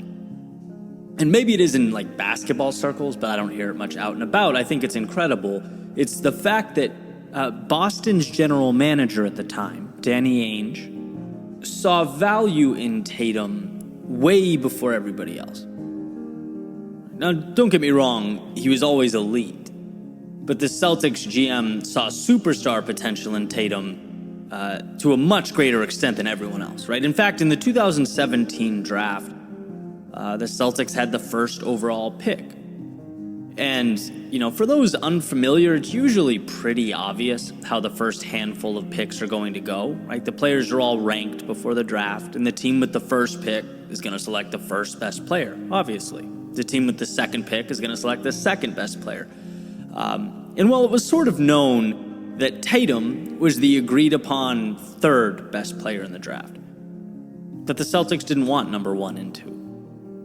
Even though the scouts and draft boards and, the talking heads all around the country saw them as better, right? So here's Danny Ainge with that coveted number 1 overall pick, which in basketball is so valuable. And he's like, I don't care. I want the guy who's projected number 3, right? So he trades down. He gives Philly his number 1 pick, basically saying, hey, if the guy I want is going to go third anyway, might as well trade away the first pick and get a little extra value, right? And still get Tatum at number 3. And that's exactly what they did. And here we are, watching him as one of the best players in the game. And by the way, the guy who went first overall is relatively underperformed given where he was picked. The guy who went number 2 overall, same, has been up and down, constant injury issues. And I look back at how that played out, and I just think like the pressure, the weight of having this coveted pick and being like, no, I don't want it, right? The guy that I want is number 3, right? Being so confident that you see value where others don't. It's hard to do that with conviction. You know, so I look at this and sure, he made some mistakes, as all GMs do. You can't predict the future. It's a numbers game, right? But the ability to spot value, particularly in places others seem to disregard, is what I see as the difference between excellence and mediocrity. Life is always trying to give us the equivalent of a draft board, right? In some capacity. It's like, here's what's normal, here's what's projected. Number 1, 2, and 3 options are the quote-unquote best options. And for the most part, sure, it's a decent guideline, but it's not enough. It's not enough. I think we need to train ourselves to be asking, yeah, but where is the move that manifests into that game-changing difference? Where in my life is the move that pushes me over the top, the action that sets me apart? As staying on the basketball theme, one of the most inspiring things I'd ever heard was Kobe in an interview talking about the extra value he'd capitalize on throughout the day, being the difference in his career, saying, look, if I get up 2 hours before everyone else and I get a workout in, not once in a while, but every day, that's the difference. Why? Well, in a week, it's nothing. In a month, it's not much. In 6 months, it creates a gap. In a year, that's quite the advantage. In 5 years, you're not even on the same level. In a decade, he is now untouchable to his competition. Yeah, it's just the morning. Everyone has the morning, but Kobe saw it and recognized it as opportunity, as his value. The consensus out there in the world is that the morning is when you ease into your day, right? It doesn't put what you're doing at 6 a.m. high on that metaphorical draft board. No, it's who cares? Well, to Kobe, perfect. There's the value that I can spot, that I can utilize, that most people will not even think about.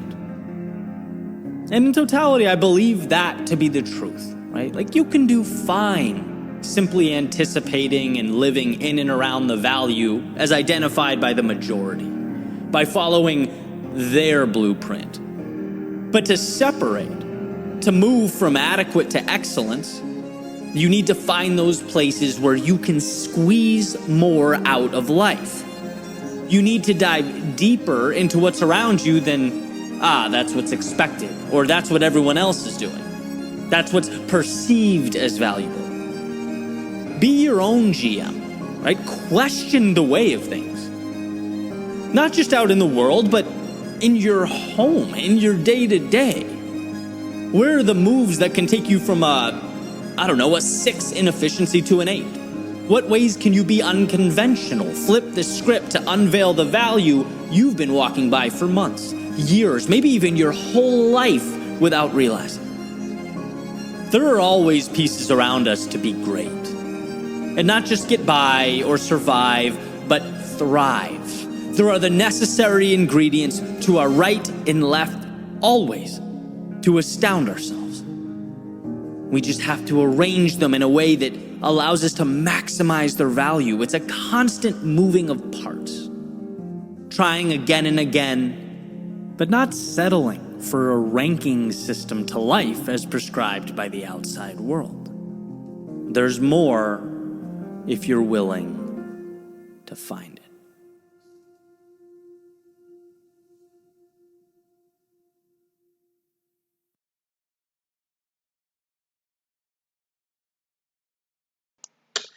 And that was Eddie Pinero there with his motivational speeches of life there.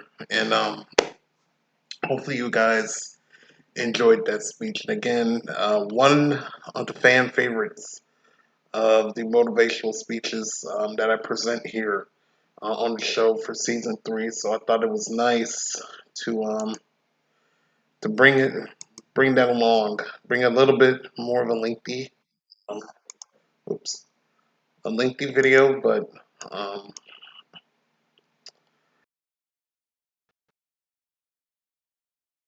his speeches there of life, and very, very good speeches he had indeed. So hopefully you guys enjoyed that. And now we're going to go into our motivational monk, Nick. And he was also someone I have featured on season 3. And his speeches, he breaks down stuff, whatever situation or topic he has, he breaks them down in steps and how we could self evaluate ourselves with these steps. So he's gonna talk about jealousy and comparison. So I don't know if Jenny is still in here. Jenny Bell Music. So I said I picked this specifically for her. If she understands why I picked this topic. So, but it could be for anybody else as well. So, it's to how to stop jealousy and comparison. So this is our motivational monk, Nick. Again, a little lengthy. Season 3 finale. We'll just go all out. So, 27 minutes. Hopefully you guys will enjoy this motivational speech. And after that, I will be reading quotes. I don't know what I do with my quotes, but I'll find them somewhere. Because I know I picked them out and somehow you love to mismanage things. But anyway, so we're going to get to that and we'll try to find those quotes. And by the way, before I get started, thank you to Chrisella Alicia for following. Really do appreciate you. Welcome to A Ray of Sunshine. Hopefully you're enjoying the speeches and the stories this evening. So if you guys are ready, let's go ahead and take a look at Motivational Monk Nick. Here we go.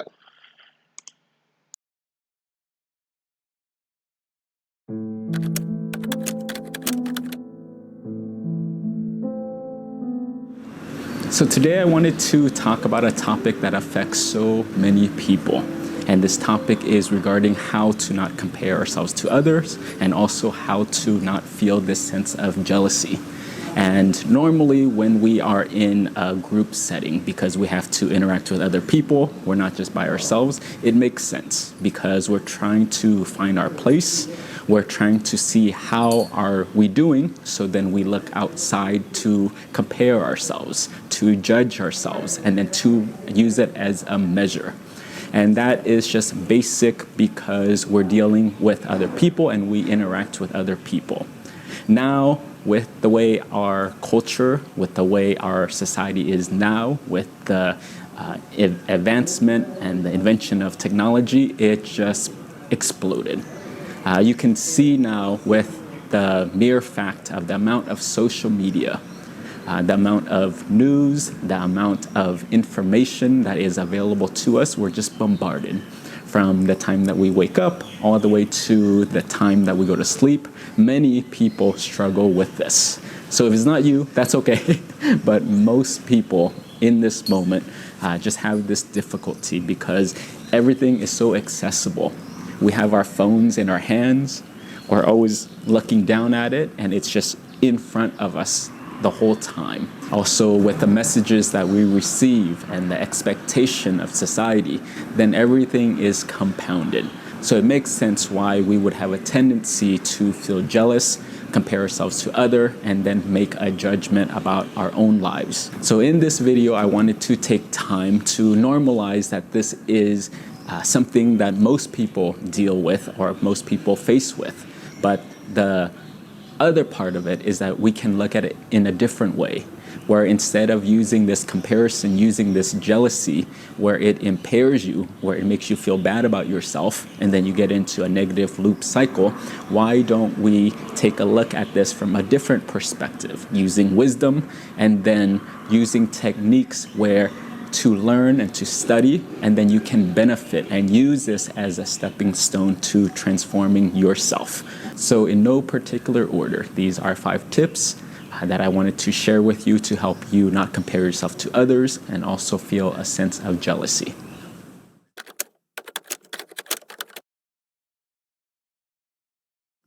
See the good in others and then integrate it.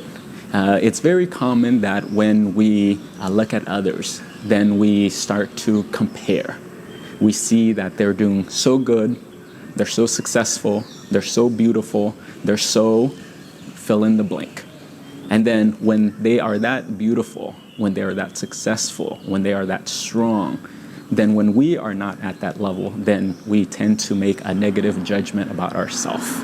Then you feel bad, then we can get into a negative cycle. We can feel insecure, we can feel inadequate, not enough. So these are, again, very common. So instead of going on that path, repeating the pattern, and it doesn't help you because you just get into this negative loop cycle, we ruminate about it, and again, we just feel bad, and then we continue the process, and it does not benefit us. So one way we can take a look at this is let's do something different. Like I said before, this is normal, so then now let's train ourselves differently. So one tool that I wanted to share with you is something that I did when I was first in the monastery. I knew when I came in here, being in the West, being in Malibu and in California, it's very normal and it's very common to feel that pressure to compare yourself to others.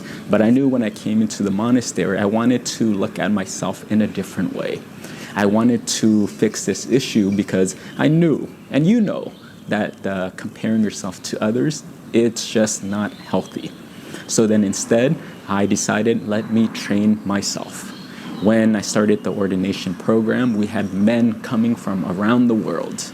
So instead of comparing myself to the others, feeling inadequate, I decided, let me take out a journal.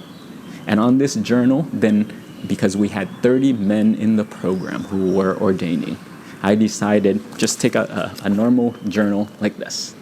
And on each page, I actually gave each person 2 pages. I just wrote their name on it and dedicated those 2 pages for them. Instead of my mind naturally going to compare myself and judging them and critiquing them, I wanted to learn from them. I made it a habit and an exercise for the remainder of the program. I would just observe other people intently and then just pull out the good things from them. So I would see my brother monk, who is from Russia, and then I would notice of, wow, look at his habits. He is always on time. So I would write that down. Wow, when this person eats, they're very mindful, they're very quiet, they're very polite. When this person does chanting, they speak very clearly. They're very confident and they project their voice well. So again, this was an exercise that took many days, and for each person, I just trained myself to pick out all the good qualities that I saw in them. And then, in the end of the program, I just, instead of looking to compare, looking to judge other people, then I kept my eyes on me. I kept my eyes on my own training. And then the second part of this is then you use all these good qualities and try to integrate it into yourself. Now you have a map. Now you have a foundation of things that you are maybe lacking, things that you want to improve on, and these are good qualities. So then, with this gold information, with this nugget that you just found, like this treasure, use that to your own benefit and slowly integrate it into your daily life. So again, this part just has 2 steps. The one is to start looking for the good that you see in other people. write it down, and then the second part is then to integrate it.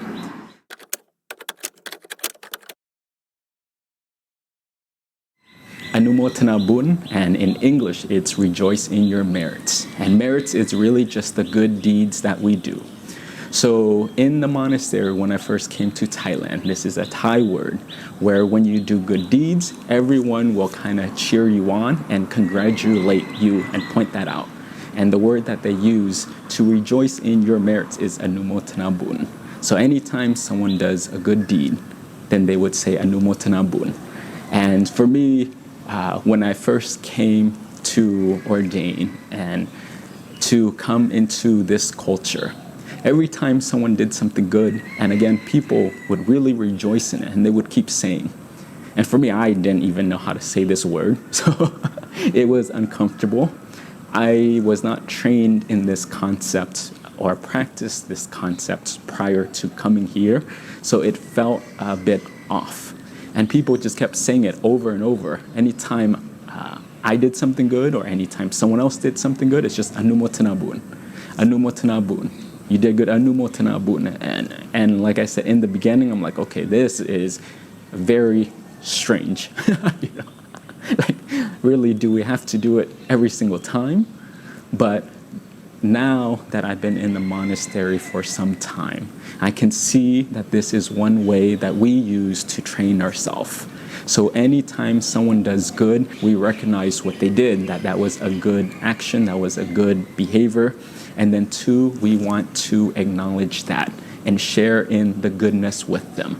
So it trains ourselves every single time to point that out and to highlight it and to bring people up. So again, instead of focusing on their faults, instead of focusing on areas that we do not agree with, let's start with something that is positive. And the positive that we can all agree on is that when people do good, let's encourage that and let's support that. And together we can rejoice and we can share in this good energy that will be beneficial to ourselves and to the other party. So how does this tip apply to you? And really, if you're somewhere else in the world and you're not used to the term anumotana bun, you don't have to use it in your office because people are going to look at you weird. But really, take time and make an effort to share, to rejoice in the good deeds that other people are doing. And then this is another form, another training of oneself to start to see the good and focus it on a positive aspect.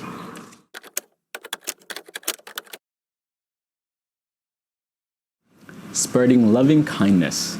So when we have comparison, when we have darkness of the mind, when we have jealousy, those kind of things in the Buddhist context, we call that kilesa or defilements. And we have this darkness of minds. So for us, how do we counter this? And it's really a practice of sharing loving kindness. Sometimes we hold grudges, sometimes we hold heaviness in our hearts. And this is the antidote that will help you. So what we do in the monastery is really to practice ourselves in meditation. Of course, you know from other videos that our training system involves developing oneself morally, developing oneself in meditation, and then also to develop oneself in wisdom, and then to use that wisdom to shift our life forward. So once we are done with meditation, your mind should be more clear, more bright, more light, more open, and hopefully just very still. And in this stillness, for us, we like to start with sharing goodness, spreading loving kindness first with yourself. And why do we start with ourselves? Because it's the easiest. It's hard to share goodwill and good energy to people we do not like, to our enemies, people who are far away. So we always start with ourselves first because it's the most easy. The spreading loving kindness is just covering yourself with this good feeling. So if you don't know what that means, you can just imagine like a bright light or a bubble that surrounds you, that feels loving, that feels compassionate and brightening your mind. That all the negative, all the bad will be wiped out. So cover every ounce of your body, every pore in your body, and then just let it sit here. Then when you can do that, expand this good, loving energy to cover the people in the room with you. Let's start there. Then move this energy, this bubble, to go even wider, this pure energy that you cultivated in your meditation, and allow it to cover the whole building, to cover the whole town, to cover the whole city, to cover the whole world, and then keep spreading it till infinity, and just allow it to keep growing. And in doing this act, you're training yourself to soften your mind, to soften your heart, and to add that compassion for yourself and other people. And it takes training because there are people out there that we don't agree with, people out there that we despise. But even then, that people are different from you. People have different points of views, different lifestyle. Can you then still share loving kindness with them? And that's why it's a training. And when you first practice it, you'll notice that, I kind of theoretically understand that I should share loving kindness to the people who are my enemies, to people who I don't agree with. But then the practice of actually doing it is different from just theory. And that's why we need to put it into practice. Every single day, keep spreading it. And with that daily practice, it gets more natural. Then automatically, you just want to cover everyone in this world with loving kindness. But it starts with the practice.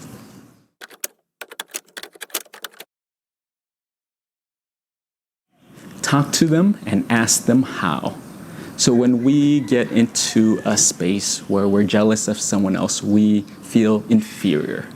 We feel that we're less than. So for me, again, it's not helpful. It's not helpful. So let me go the opposite end. Instead of that, then let me go talk to you and let me go understand those great qualities that you have that I admire. How did you develop that? How did you get that? And for me, what was helpful in the monastery was really then, after I did my journaling, taking the time to understand each person. The person who had the amazing habit of never being late. And not only were they never late, they were early. I had a brother monk who always came way early. He set up all the cushions for the rest of the monks. He turned on the fans, he turned on the lights, he would sweep, he would mop and prepare the whole meditation hall every single day for a whole program. And for me, I want to learn and I want to know how you did that. So instead of comparing or feeling jealous of their quality, then I said, you know what, let me have a sit down with them. And of all the good qualities that I listed with each person in this journal, and because maybe I'm lacking it or maybe I want it, then I would sit down with them and get the know-how. P, how did you develop those characteristics? How do you not be lazy? What technique do you use? Are there any tips that you can provide me? Because I love this quality that you have. And by doing that, instead of focusing on the negative parts, like I said, then I focus on the positive part. And I can learn directly from that person because that was their strong suit. And this was something that if you can do often, then slowly you start to get the know-how.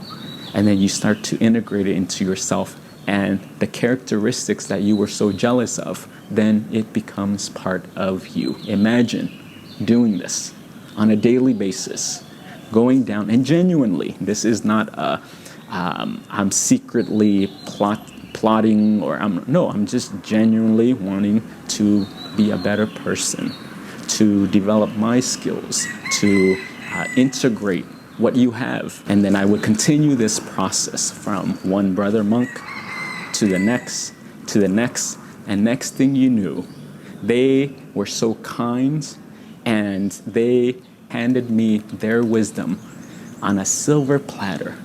The things that I was wanting to improve, the things that I was struggling with, these were the people who were doing amazing with that. And directly, they gave me tips that I never even considered. But this has worked for me.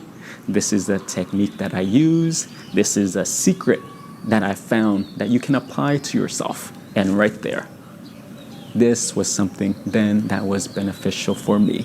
So you can try that out for yourself and bridge the gap, because when we're judging other people or comparing, then we feel like a distance. But bridge that.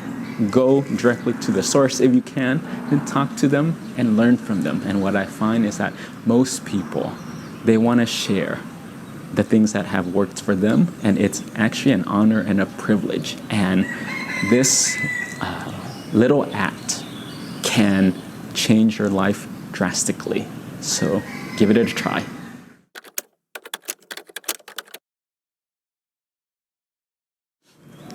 Everyone experiences suffering. One key assumption that people can make when they are comparing themselves to others, when they feel jealous, is that other people are happy and they're not experiencing any suffering. But that is just inaccurate. And use the teaching of the Buddha. And the Buddha taught that the fact that we have birth, that we're born, we have aging, we have sickness, and we have death. So the mere fact of being alive, we will experience suffering. And many times we can look at life and other people from a lens where, well, my life is not where I want it to be. And it looks like everyone is so happy and they don't experience any suffering.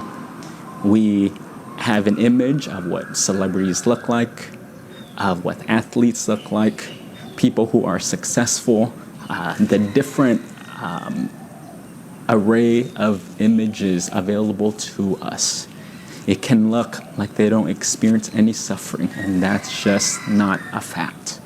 And the teaching that we get is you can be the most successful, the richest person in the world, but yet you'll experience a rich person suffering. You can be the poorest person in the world and you will experience a different kind of suffering.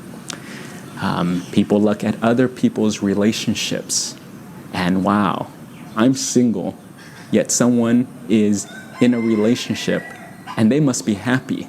Yeah, sure, there's an element to that, but also at the same time, there are challenges and there are struggles with having a partner, having a relationship.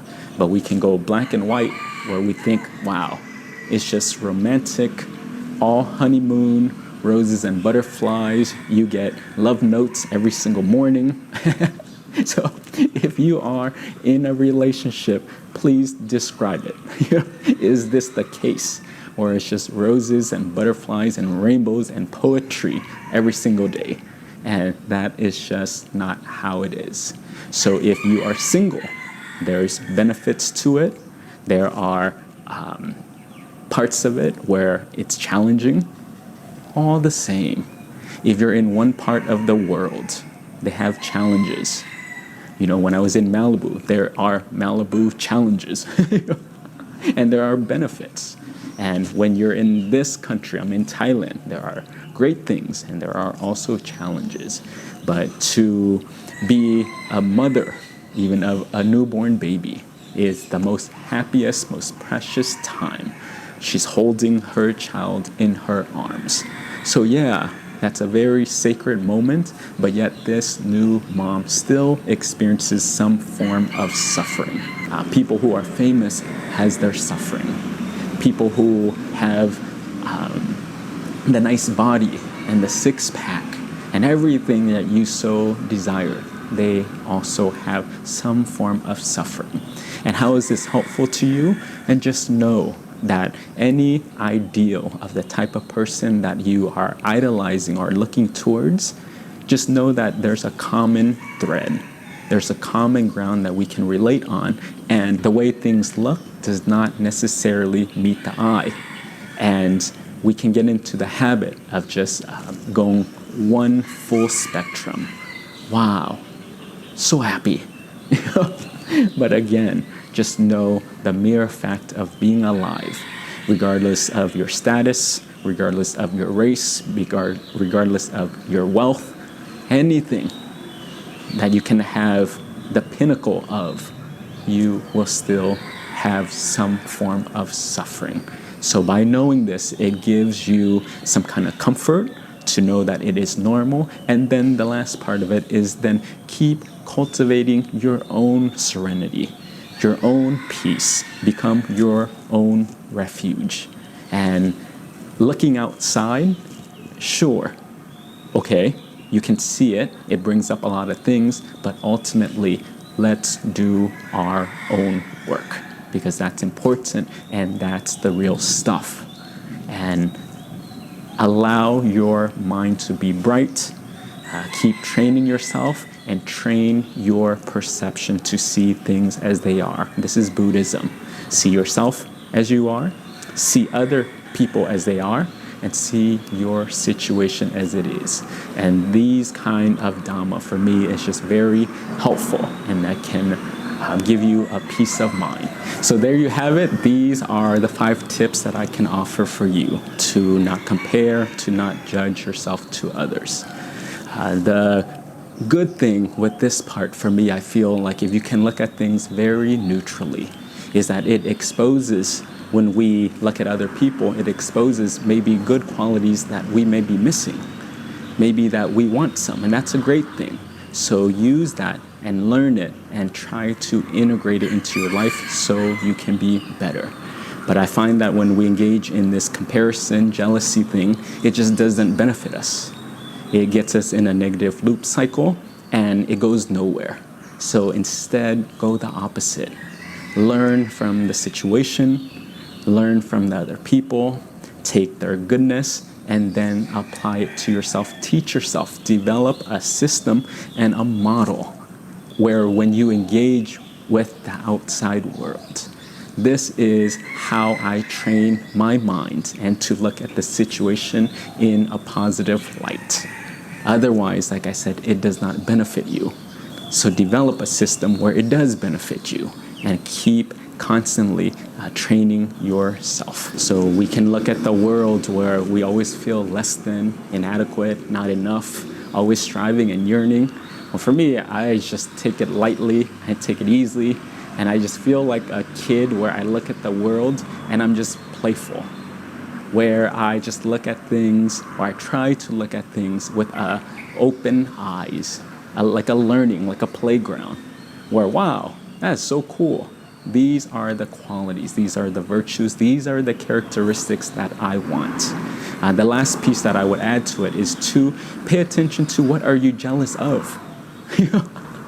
And for us in the monastery, what we look at is we try to integrate virtues, good morality, good habits, good qualities and perfections that we see in other people, such as patience, such as equanimity and kindness and endurance, of a person who has grit, a person who is honest. Those are the things that we value and we look for and we study in other people and then try to integrate in ourselves. So I know this is a lot of information. I hope it makes sense. I hope it's helpful, but just wanted to put this out there. So again, I'll wrap it up, but as always, all the way from Thailand, just sending you all my blessings, all my regards, and please stay safe. Train yourself in a gentle way, and I hope you are all doing well. So, Satu and Anumotana Bun.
Alright, hopefully I'm good. My computer tried to freeze up here for a minute here, but let me turn back to intermission. My computer's acting a little wacky right now.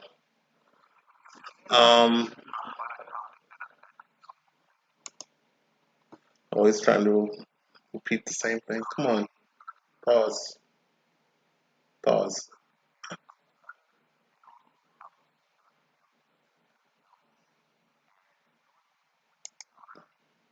There we go. Alright. Hopefully you guys can hear me. There we go. Hopefully I'm not frozen. Testing 1, 2, 3. There we go. Okay, there we go.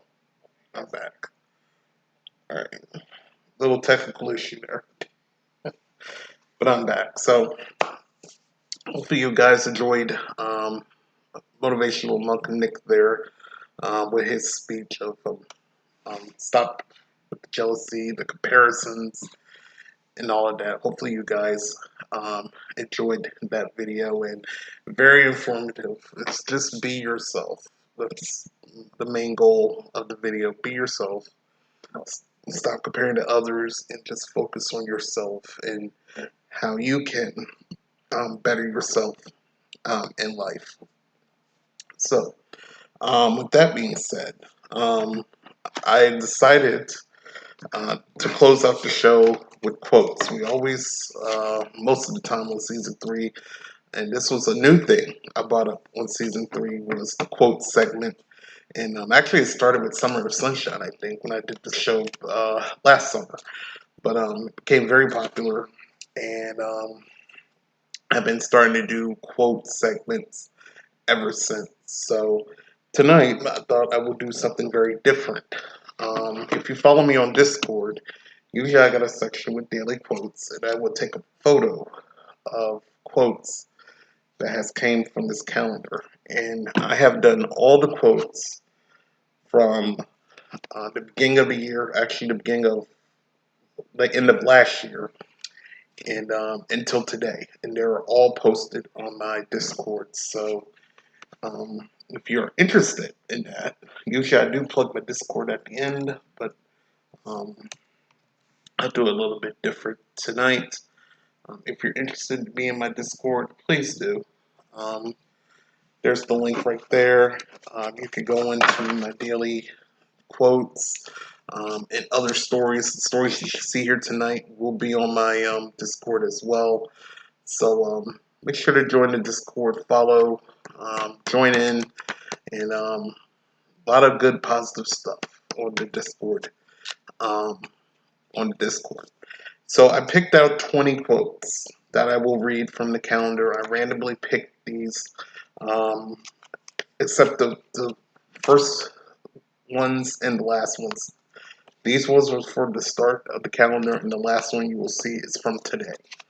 So anything in between was randomly picked. So I'm going to try my best to be on camera here. We're going to read some quotes out from the dates here, and hopefully you guys will enjoy. I'm going to try to move up a little bit closer to the camera so you guys can see. So we're going to go ahead and get started. So, and again, these first two came from New Year's Eve and New Year's Day. And we'll see how well I can read these on camera. So our first quote is from William A. Ward, who is an author. Judge each day not by the harvest you reap, but the seeds you plant. And our next quote we got from Tony Robbins here. By changing nothing, nothing changes. So there's our first two quotes. Our next one, randomly picked, came from Martin Luther King Day. And this is from Dr. Martin Luther King Jr. here, from Dr. Martin Luther King Jr. Day. Faith is taking the first step, even when you don't see the whole staircase. That's from Dr. Martin Luther King Jr. there. January 27th. This is from Ellen Johnson Sirleaf, President of Liberia. If your dreams do not scare you, they are not big enough. That's from Ellen Johnson Sirleaf there. February 2nd, this was on Groundhog Day, and this is from Philip Pullman, who is an author. True education flowers at the point when delight falls in love with responsibility. That's from Philip Pullman there. February 20th, weird I'm picking all these random ones from holidays. This was from President's Day. And this is from Pema Chodron, a Buddhist nun. You are the sky. Everything else is just the weather. That's from Pema Chodron there. February 22nd, this was an Ash Wednesday. That's weird I'm picking these from holidays. And this is from Eleanor Roosevelt, who was the First Lady of the United States from FDR. No one can make you feel inferior without your consent. No one can make you feel inferior without your consent. That's from Eleanor Roosevelt. March 2nd, this is from Erica Young, a novelist. Advice is what we ask for when we already know the answer, but wish we didn't. That's from Erica Young there. March 15th, this was from Dolly Parton, songwriter, humanitarian. We know who Dolly Parton is. If you don't like the road you're walking, start paving another one. From Dolly Parton there. March 16th, this is from Eric Thomas, who is a motivational speaker and an author. Get to the point where you get allergic to average. You don't think average. That's from Eric Thomas there. April 6th, this was from David Sedaris, author and humorist here. I haven't got the slightest idea how to change people, but still I keep a long list of prospective candidates just in case I should ever figure it out. That's from David Sedaris there. April 12th, this is from Desmond Tutu, the great Desmond Tutu here. If you are natural in situations of injustice, you have chosen the side of the opposer. Again, I'll read that one more time. If you are neutral in situations of injustice, you have chosen the side of the oppressor. That's from Desmond Tutu there. April 21st, this is from Alan Kay, computer scientist.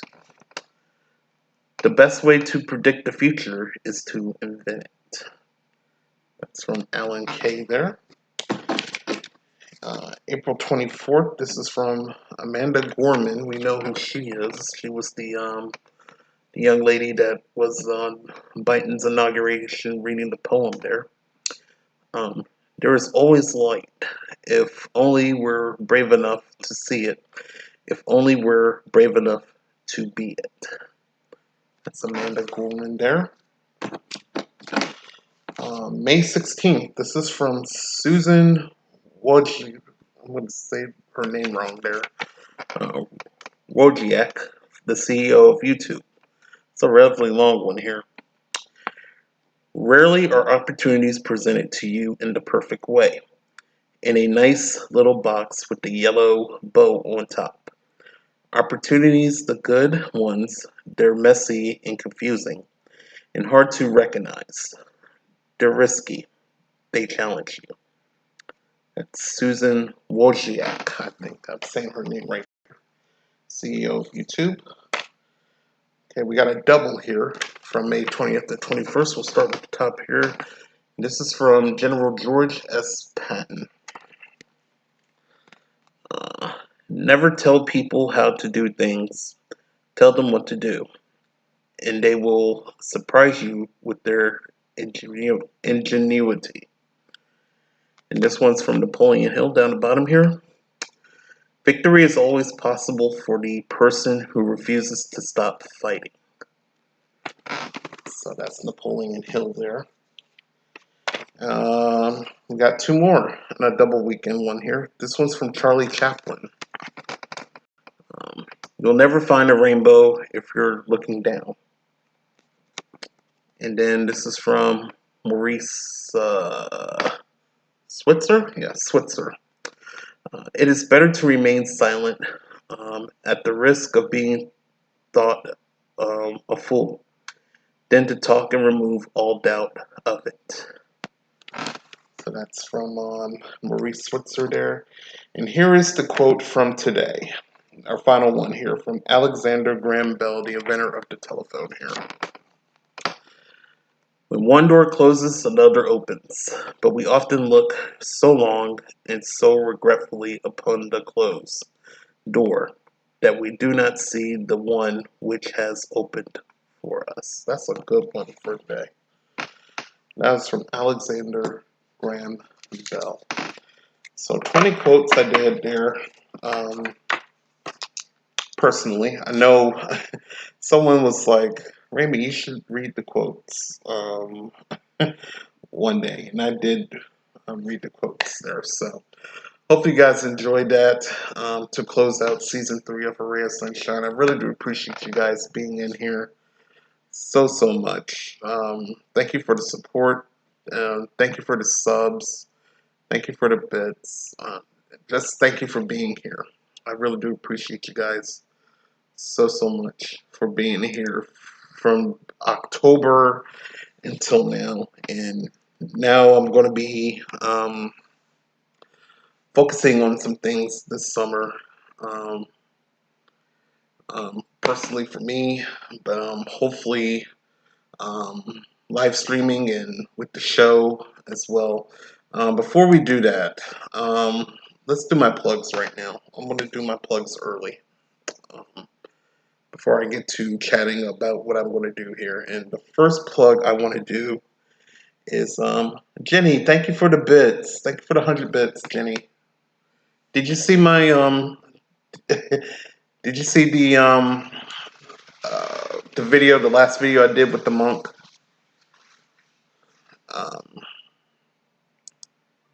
Because I said that one was personally for you. I thought about you and I was like, oh, she'll enjoy this.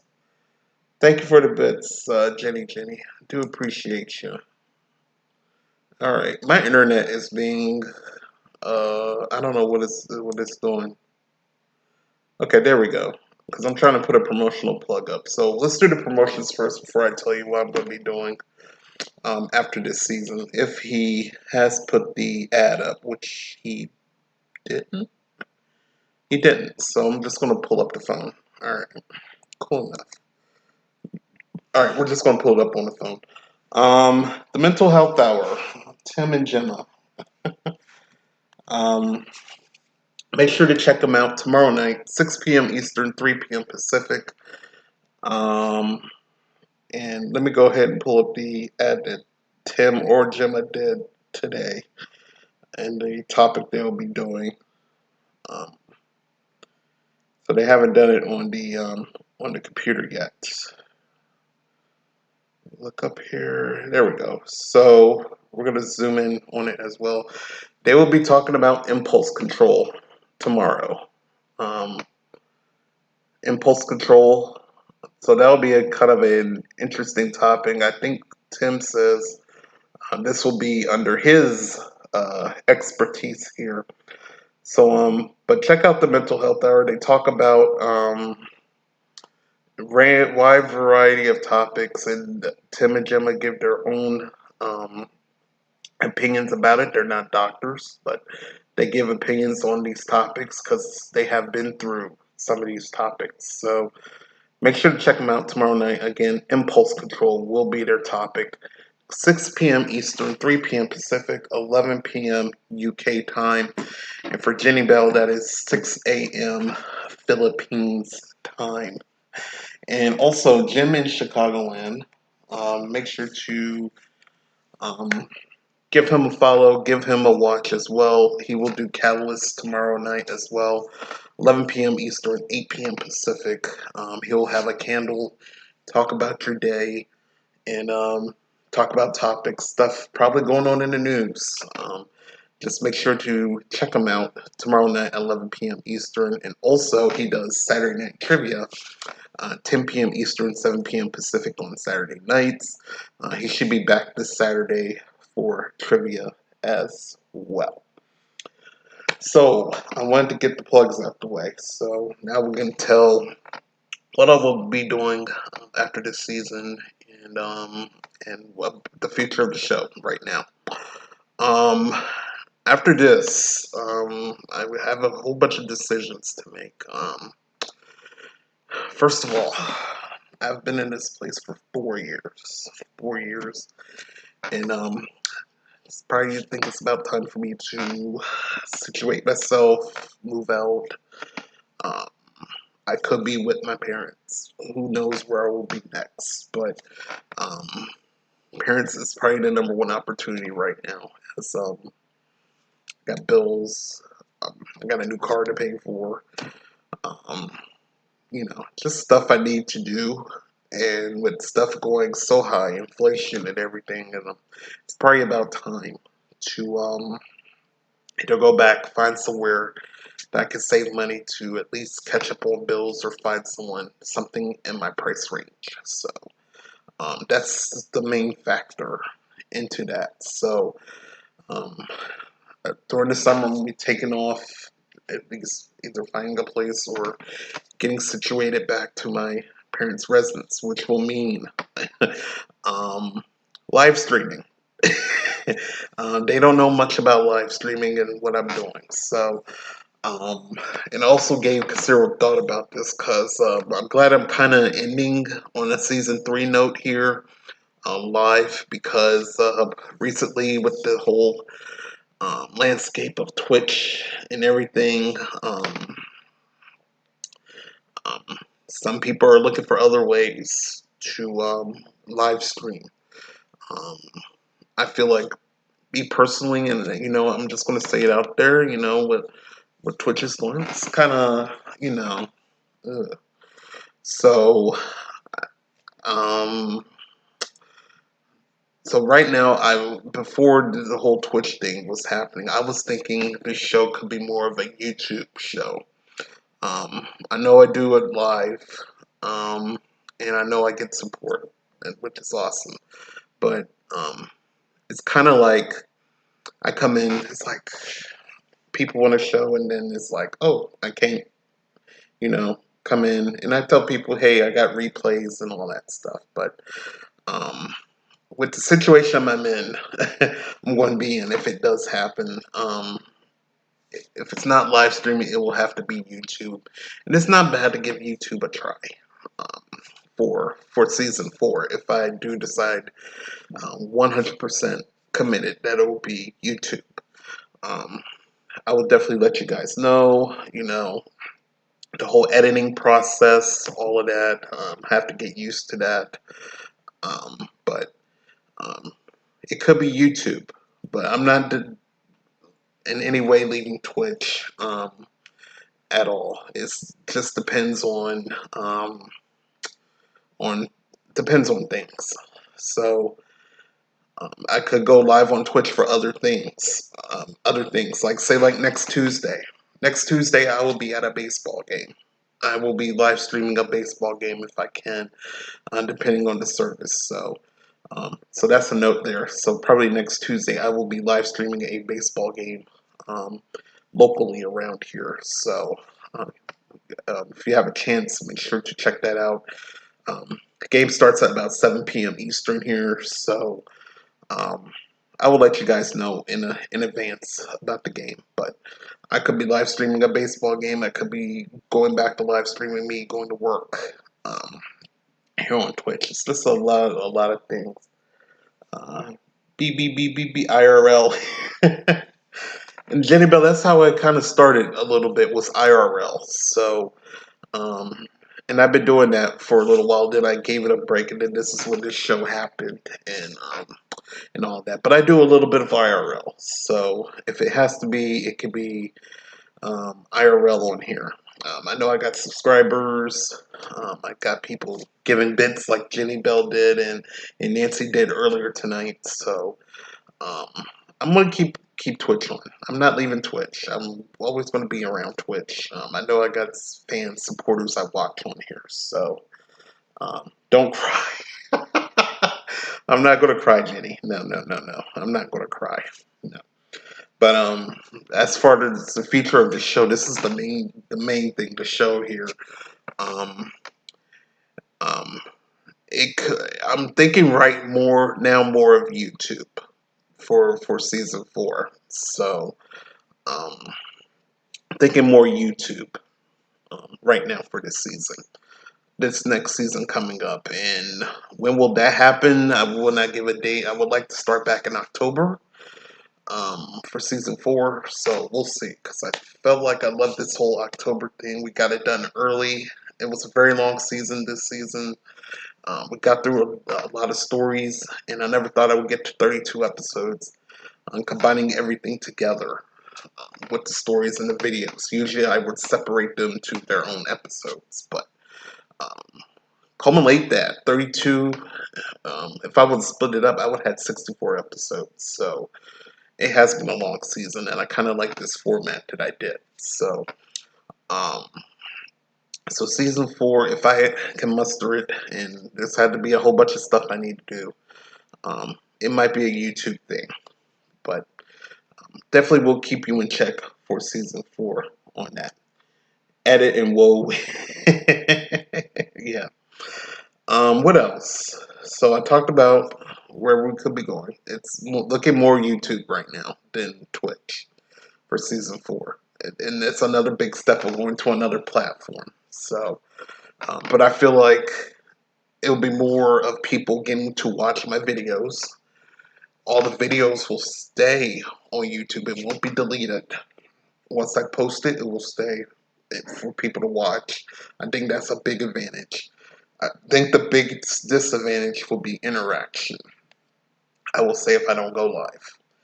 But people can comment, and I will comment back. I always comment back to people. And also now I get to say, like, hit the like and all of that stuff. So I'm going to miss the interaction, but at the same time, I feel like now it's giving people, if you want to watch me, you say, hey, this is a good program. This is what you're doing. It's more of giving now of, hey, I can watch him at any time, see what stories he's doing, and all of that. I could go back to previous shows without the whole 15-day thing here where, hey, the VOD will be up for 15 days and it'll be gone. So I feel like YouTube will be most of a good thing, and it's a good test. So we'll see how that will go for season 4, where again, it's going to be most likely YouTube. And for this here, I think I'm settled on moving out of here. I think it's time. So, yeah, it's just a lot of things that's going to go on this summer, and I'm kind of glad that this is a perfect time to end season 3 right now, and just figure out things, what I'm going to be doing. So. Hopefully I will be doing some vacationing as well. And for Jenny here, she's there. Sadly, it's not the Philippines, but it will be soon. But I just need some time to myself this summer. However, I will not leave this out. I think starting in July, probably the beginning of July, I'm going to do some retro sunshine. We're going to do some rewind sunshine. So I'm going to bring back some past episodes that if anybody missed it, I will replay some past episodes of season 3. I might throw in some season 2. I might throw in a rare season 1 if I have it on this computer from Haps. So we're going to do some past episodes starting in July. So I'll still be active on Tuesday nights. just you won't get to see me live.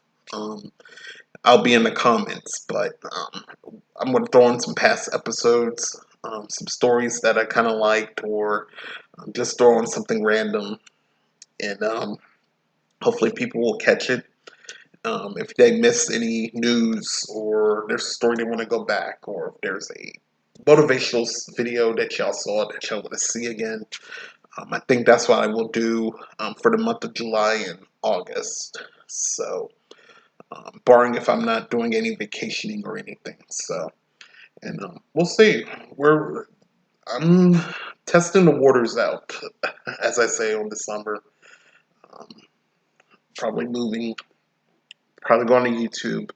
Might go to some other platform. You never know. I might test out some platforms right now. Jenny Bell with the Rewind Sunshine Winter emotes. I like that first one. So, yeah. And I'm curious because Mrs. Jenny Bell here has got me to one app that I kind of like. But I wonder if they sustain OBS. If they do, I could be doing more than positive news. I could be doing something else. I could be doing music. So I'm not me singing, but kind of like my own kind of musical radio station or something like that. So I mean, option is wide open for me to do some other things as well. So so yeah, that's what I kind of got in mind to end out this season. But I think this is ending on the right time. So until season 4 will come up somewhere. My main goal is October. It's looking more of YouTube right now. So we'll see. We'll see how it goes until I make a final confirmation. So Triangle Music. I wish. Maybe I'll go on Amazon and buy me a triangle and be like, hey, 2 straight hours of triangles. Bing, bing, bing. The pink or red? What are you talking about? The pink or... Oh, the red. The red. The red, Jenny. The red. I feel like that can be more stable. Somehow people put their backgrounds on there for some reason and they play music. So I wonder if they use OBS. So something I have to look into. So we'll see. We'll see. So that's all I have to say. What I'm going to be doing after the season and the future of the show. And definitely sometime check out on my Discord or my Twitter what I'm going to be doing. But right now I think future schedules coming up. Next week I'm going to be at a baseball game, the Carolina Mudcats. I'm going to try to go live on that one. We'll see how the internet goes over there. I think after that, next Tuesday, I'll be taking a break. And then, when's the 4th of July? I don't want to start it on the 4th of July. Yeah, the 4th of July is on a Tuesday. So... Ouch. I don't think I can do it. Maybe July the 11th. I'll probably do the Rewind show. Depending on how many days I'll do it, though. But we'll do a little bit of the Rewind shows Tuesday nights as well. We're going to keep it the same format and the same time as well. So maybe I might do once or twice a week. We'll see how that goes. So, but anyway, wait, do they have OBS 17 Live? I looked up something on YouTube and they said they mentioned something about OBS. So we'll see. Independence Day for you, yeah. So that first Tuesday in July is actually the 4th of July. So I doubt I will be live. So maybe July the 11th will be the start of the Rewind show. Or maybe I can start it with the 5th of July. Probably. We'll see. We'll see. maybe I'll do but I got people going on Wednesdays, so I don't know. Maybe I'll start July the 11th then. We'll see about that. All right, I have been rambling on. This is a long episode, but Jenny, thank you so much for being in here. Jenny. I'm gonna give her a shout out one more time. To give her a follow. And she's a great singer. My new best friend. Everything. So I'm giving her one more shout out there, and I missed your comment there. Oh yeah, someone mentioned to me they have Others Multi-Stream. Okay. Are you using StreamYard? You can multi-stream too. Now see, if I kept my StreamYard, I shouldn't have done that, but I bet you can do StreamYard on 17 Live, I bet. And I got rid of my subscription. So, I mean, it's free, but I don't think you can use much on the free version. So, but we'll see. We'll look into it. But Jenny, thank you for being in here. I know it's almost 11 in the morning where you are, and you got 2 kids to take care of. Nancy, thank you for being in here. Nancy's been a great supporter of mine. I really do appreciate Nancy. Ever since the Periscope days and till now, a big supporter here. I thank her. Wait, don't use what? Don't you? Okay, anyway, I don't know what she means. So thank Nancy. I want to thank Tim, Jim. Who else is subscribed for a long time? I think Jane Cerami Art is still subscribed to me. She hasn't been in here in a while, but I think she's still a subscriber. And anybody else that has subscribed for me for this season and last season have been my subscribers for over a year. Thank you guys so much for your subscriptions, your bits, your support, and all of that for this season. So, really do love you guys so much.